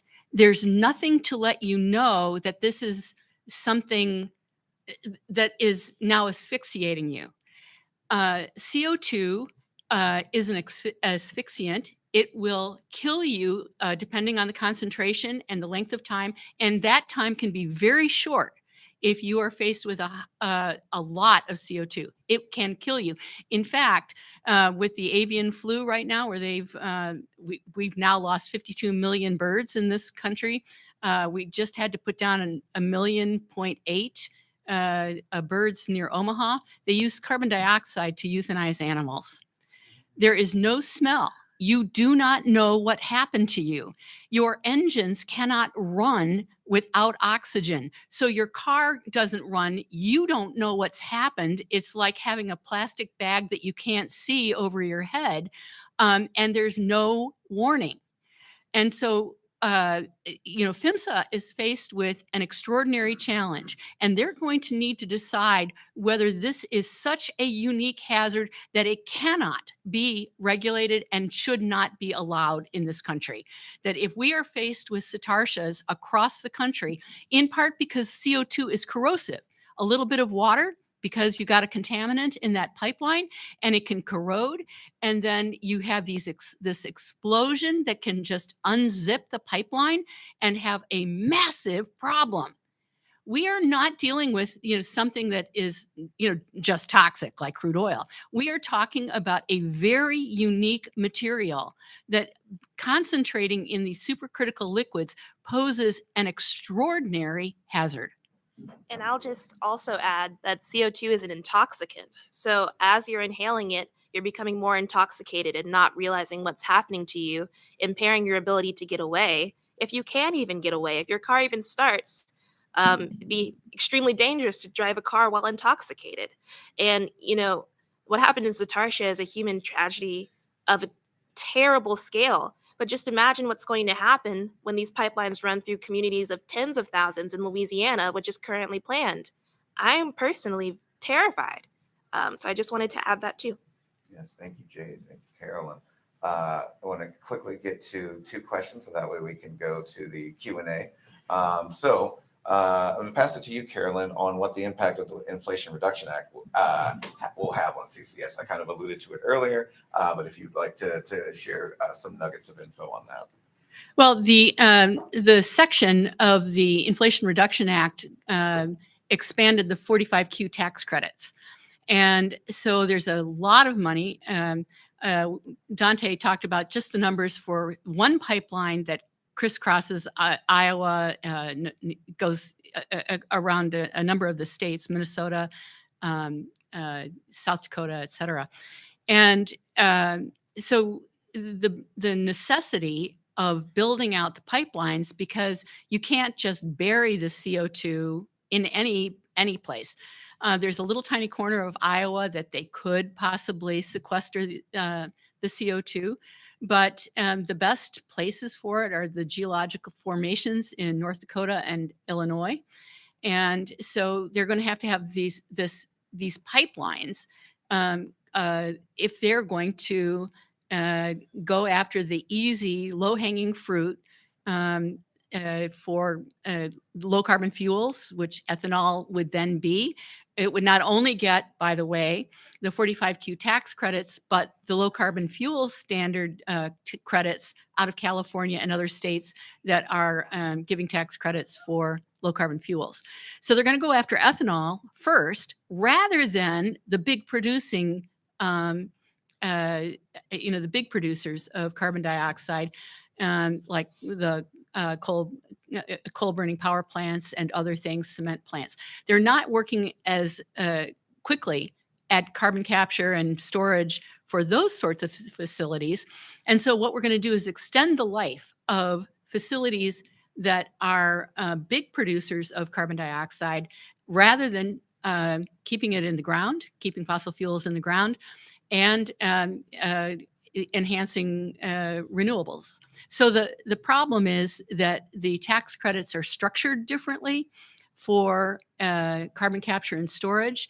You're actually paying the polluter for a waste product.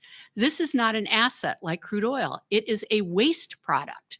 And so we are giving tax credits for a waste product. This is a reverse incentive that is deeply problematic.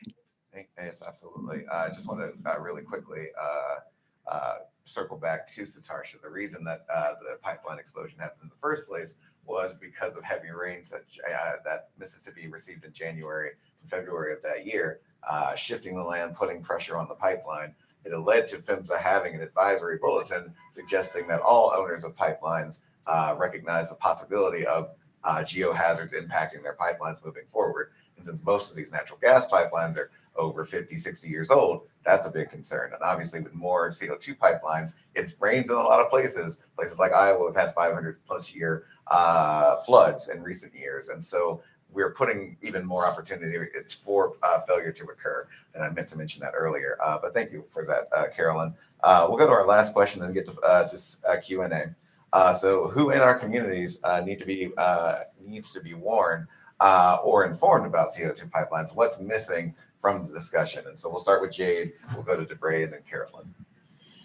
So my first impulse when I saw this question was anyone who will listen. But to be more specific, first of all, the people who will be living next to this infrastructure, there needs to be a real, serious, and centralized effort to educate people. There's a current project proposed to inject CO2 under Lake Maurepas, which is actually just outside of New Orleans. And Lake Maurepas is used by commercial fishermen for their livelihood. And this is particularly troubling because these fishermen, many of them used to fish on the Gulf Coast, but were run away because of what happened with Deepwater Horizon and lost their chance for livelihood there. And so now they fish commercially and recreationally in Lake Maurepas. But if something goes awry with this project, they have the unfortunate opportunity to lose their livelihood twice. So people like that need to be informed. I think there needs to be a real effort either from PHMSA or from another body to inform local and state officials of what powers they have around siting and routing, because there is currently a lot of questions from local elected officials, council people, some state agencies saying, what can we do? Not to, sabotage projects, but to ask them to temporarily halt so we can gather more information. These are the people who need to be informed about the extent of their powers, so that communities can be as informed as possible about what's coming. Of course, Black, Brown, and Indigenous communities need to be at the table. I've said many times that they will be the most affected by what's happening. If we are informing certain communities who will be affected, but not ones that have been historically impacted by this infrastructure, that is an utter failure, no matter what else happens. The projects could be stopped tomorrow. And if Black people weren't informed about what happened, it's still a failure. So those are my initial thoughts. All right, that's me to Debray. Like I said earlier, wherever a pipeline is, like in small rural areas, big cities, it doesn't matter. Whoever runs the pipeline, I'm saying Dunbury in general, they should have someone to come out to these rural areas, teach these people about what's going through the pipeline, what are the proper procedures, just in case something like this happens. They need to have at least a class or something like that. So when it do happen, people can, I almost know what to do. You'll never know what to do, because like I said, you never know which way the wind is going to blow.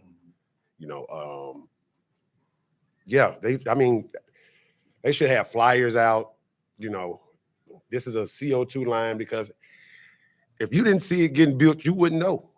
They really didn't just, okay, we telling everybody, Satarsha, we're putting this pipeline down through here. If you wasn't just there to watch them, well, what y'all working on? Oh, we putting a pipeline down. And now but most people ain't gonna do that. So they need to get on television or have someone to come out to town hall or anything to let these people know what's going on. And just in case something like this do happen, they can take the proper precautions to get out, Absolutely. Thank you. And then quickly to Carolyn for, let's say 40 seconds. Warnings are very difficult under these circumstances. And Debray and Jade suggested some of the reasons why. You don't know which way the wind will blow.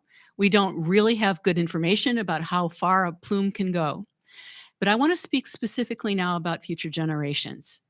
That once these pipelines are in the ground, once you have shot the CO2 down underground, how would people know if there was a leak in future generations? We don't have a good track record for warning future generations about big hazards. Whether it's radioactive waste, whether it's, I worked on a big Canadian gold mine for a toxic that would be toxic, a hazard for 250,000 years. So warning future generations of the kinds of hazards that are actually preventable is deeply problematic. We don't have ways of warning future generations for that kind of thing long term. And we don't have good information for how long the CO2 will be hazardous below ground. If you hit a well and all of a sudden you have CO2 that comes to the surface or at the wellhead, we don't have good mechanisms. And so even not only who we warn, but how we do this long term these are not skills that humans have very much. So there are ways you can do regular pilgrimages. You can do, you can encode it in art. There are ways that we do it long term. But why should we have to when this kind of disastrous threat is actually preventable? So what I would argue is we need to create policies and technologies that do not pose hazards that are so dire that we actually have to warn people long term. Thank you, Carolyn. Thank you, Ray, and thank you, Jade, for going through these questions. We'll now go to Q&A. Let's try to get in as many questions as we can. Let's see. Let's go here and then Dan.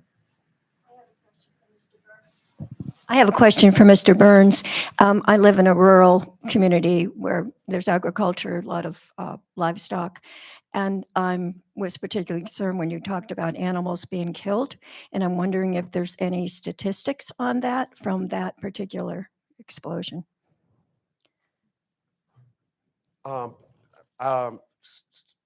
Statistics. How many? Just, just kind of if there's any record of that anywhere. Oh yeah, Yeah. They paid the farmers for the loss of their cattle, and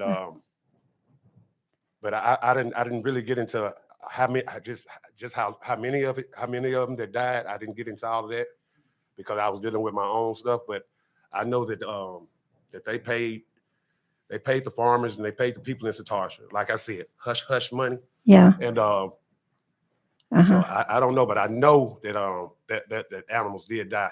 There were dead deer in the woods, birds, squirrels, things that I like to do, hunting. Right. And it took, they're just now getting back up there. Now it's been almost 3 years, so they're now starting back to flourish again. Because you could ride down number 3 highway and kill a deer in your car real fast. Yeah. It's dangerous, Yeah. but Yeah. these last couple of years, Yeah. Thank you. ain't nobody hit nothing. Thank you. You're welcome. I'll research it too. Yeah. Thanks. Thank you. Thank you for that question. Thank you, Ray. I think Dan and yeah. Yeah. Oh, thanks. Yeah, good. I just wanted to say a couple of things here, which is relating to DeBray's story. He's told the story a lot, and there's a couple of details though that really struck me when he told me for the first time about what happened, and that was this whole business of people are going about their daily lives, and suddenly, bang, they're out of their daily life. They're unconscious, And DeBray, where he and his 2 relatives, his brother Andrew and his cousin Victor, where their car stopped is probably, what would you say, DeBray, 500 yards or something from where the pipeline blew up. They were there, literally. They heard the explosion when they were so close. And then from then on, there's this sort of roaring, this jet sound, okay? And it's only, a few minutes after that, right? The car stalled, right? It wasn't even a few minutes. It was a few seconds. Just long enough. I had time enough to call my mother. Yeah, you called Thelma, you called your mother, tried to tell her what was happening. You guys didn't know what was happening. Nope. And, she thought you all sounded funny. And then the next thing is the line went dead, right? So in that period of time, which is no more than, the whole thing, you're coming back from fishing, ordinary day, weekend day, nice fishing day.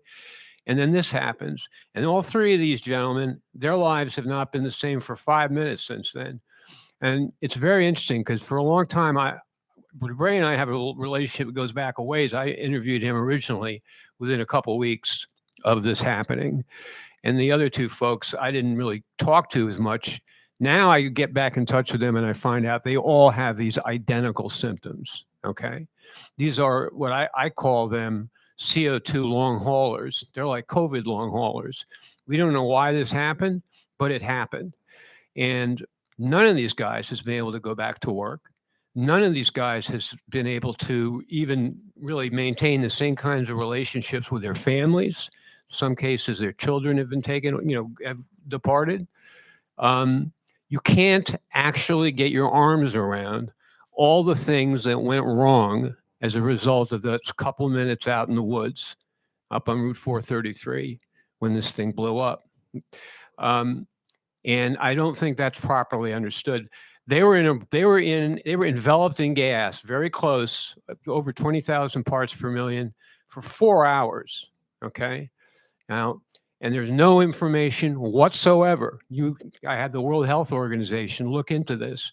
There's nothing about long-term exposure to sublethal. In other words, it doesn't kill you.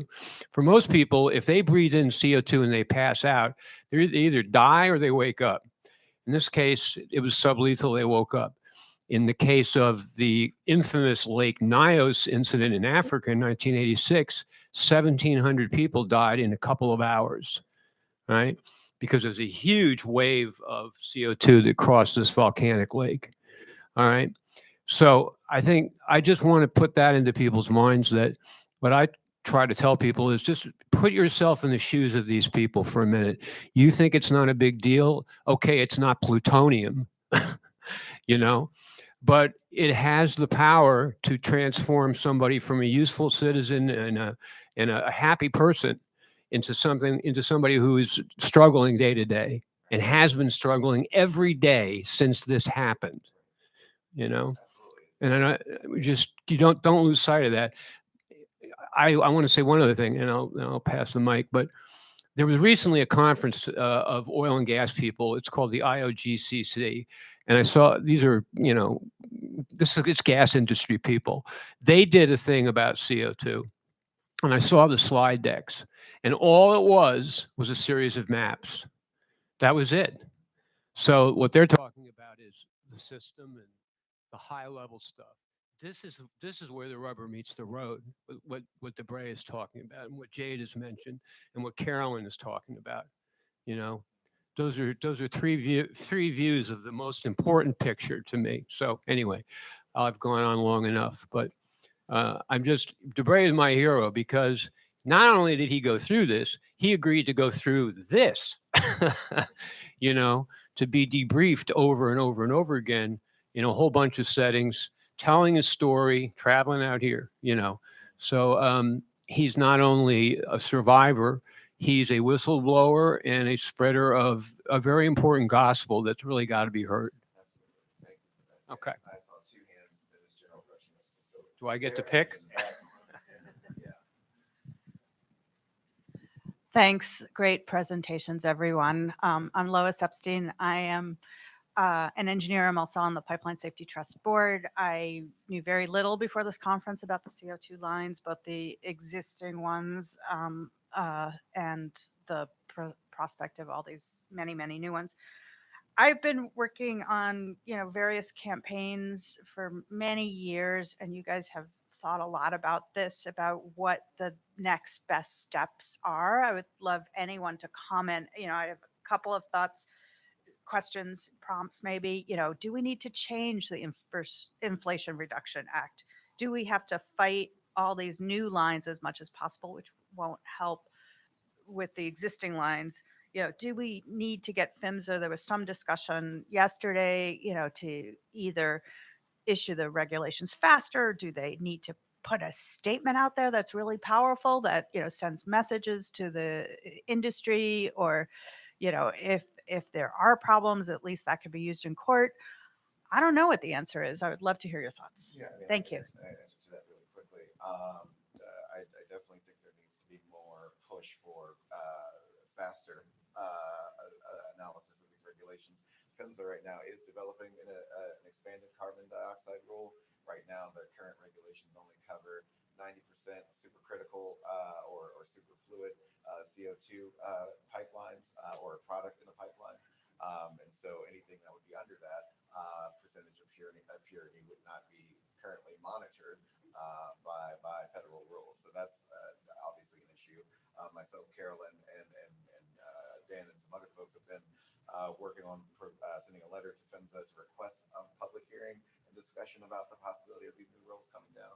I believe the plan is to at least have a proposed rule by 2024, which, it may not be arguably fast enough because you've got these big pipeline projects in the Midwest. And in speaking at an Iowa Utilities Board, I believe it was Archer Daniels Midland, the smaller of the three pipelines, they had no interest in potentially waiting to see what PHMSA would suggest on adjusting any sort of regulatory changes. So so it's not fast enough.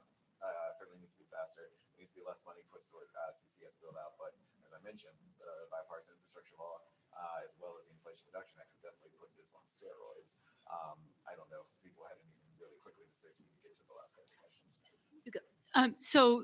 We wrote a letter to PHMSA, it's an open letter, there's media about it, asking them to issue an advisory to the states that they declare a moratorium on CO2 pipelines until the regulation is final. California has passed a law that prohibits CO2 pipelines that go off site. So they can have CO2 pipelines within a large facility, but they can't have one that goes off site. And we think that the California moratorium is smart. We think that PHMSA should at least advise the states that that's best practice. The states that, like Iowa, that are rushing these pipelines through the permitting process, those could be in the ground before PHMSA actually has any kind of decent regulation on CO2 pipelines. And the pipeline companies are arguing that that PHMSA preempts everybody else from doing anything on safety. This is a contradiction that we can't have going forward. The other thing that needs to happen is we need better research. So there's been a lot of invention and R&D on the carbon capture side of things, but we don't have good research on safety for CO2 pipelines. So PHMSA is getting some has funded some proposals, but it's not adequate. Essentially a literature review. We don't have good independent research on the safety of these CO2 pipelines. So I think Europe has a little bit better science on it, but if we're not going to fund it, why are we going to rush to judgment on this? And yes, we need to change the 45Q tax credits so that we're not paying for pollution. We're paying we should pay for technologies that don't pollute, whether it's solar or wind, but we should not, and equivalent technologies, but to give tax credits to the polluter for their pollution is not a sane or common sense kind of approach. Thank you, Carolyn. Last couple of questions. All right, you got the mic. Excellent. Oh, no, went away.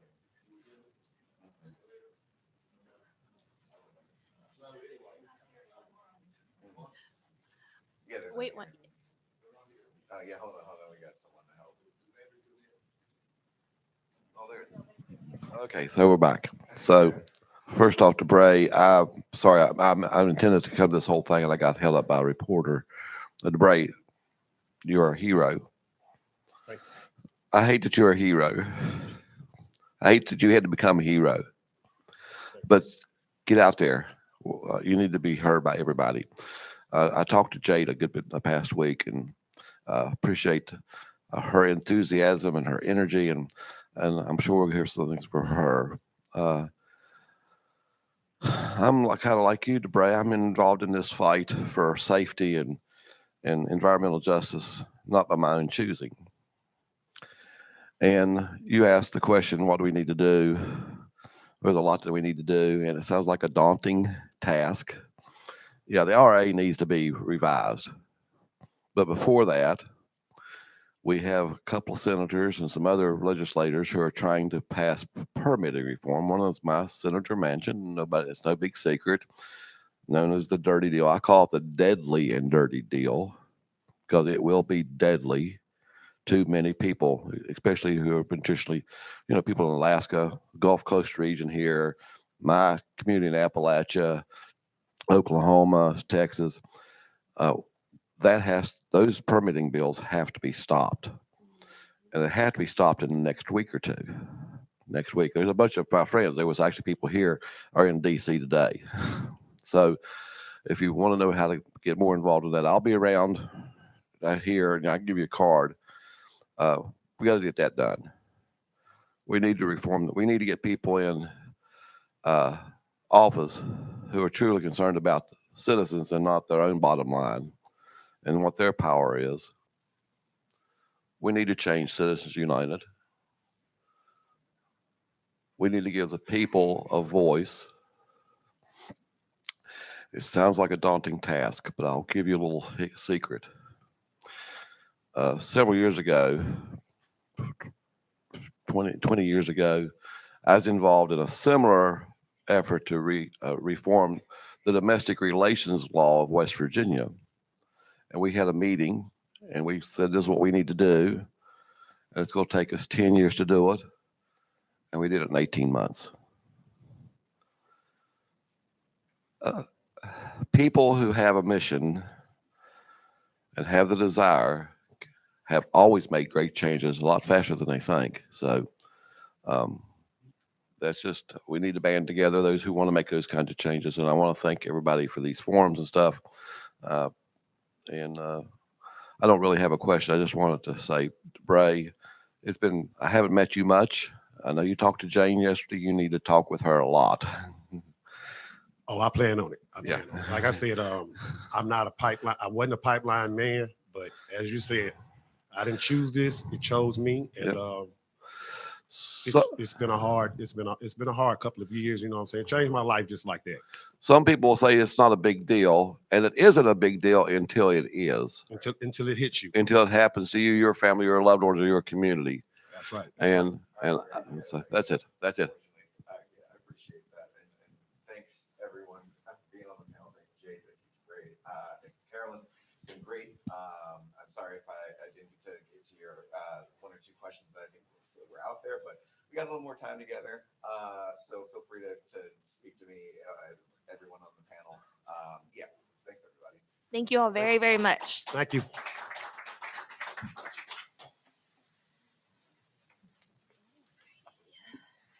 I don't know what's next. I think there's one more panel and then we're out of here. Is that upstairs? Yeah. Appreciate that. Oh. Oh, thank you very much.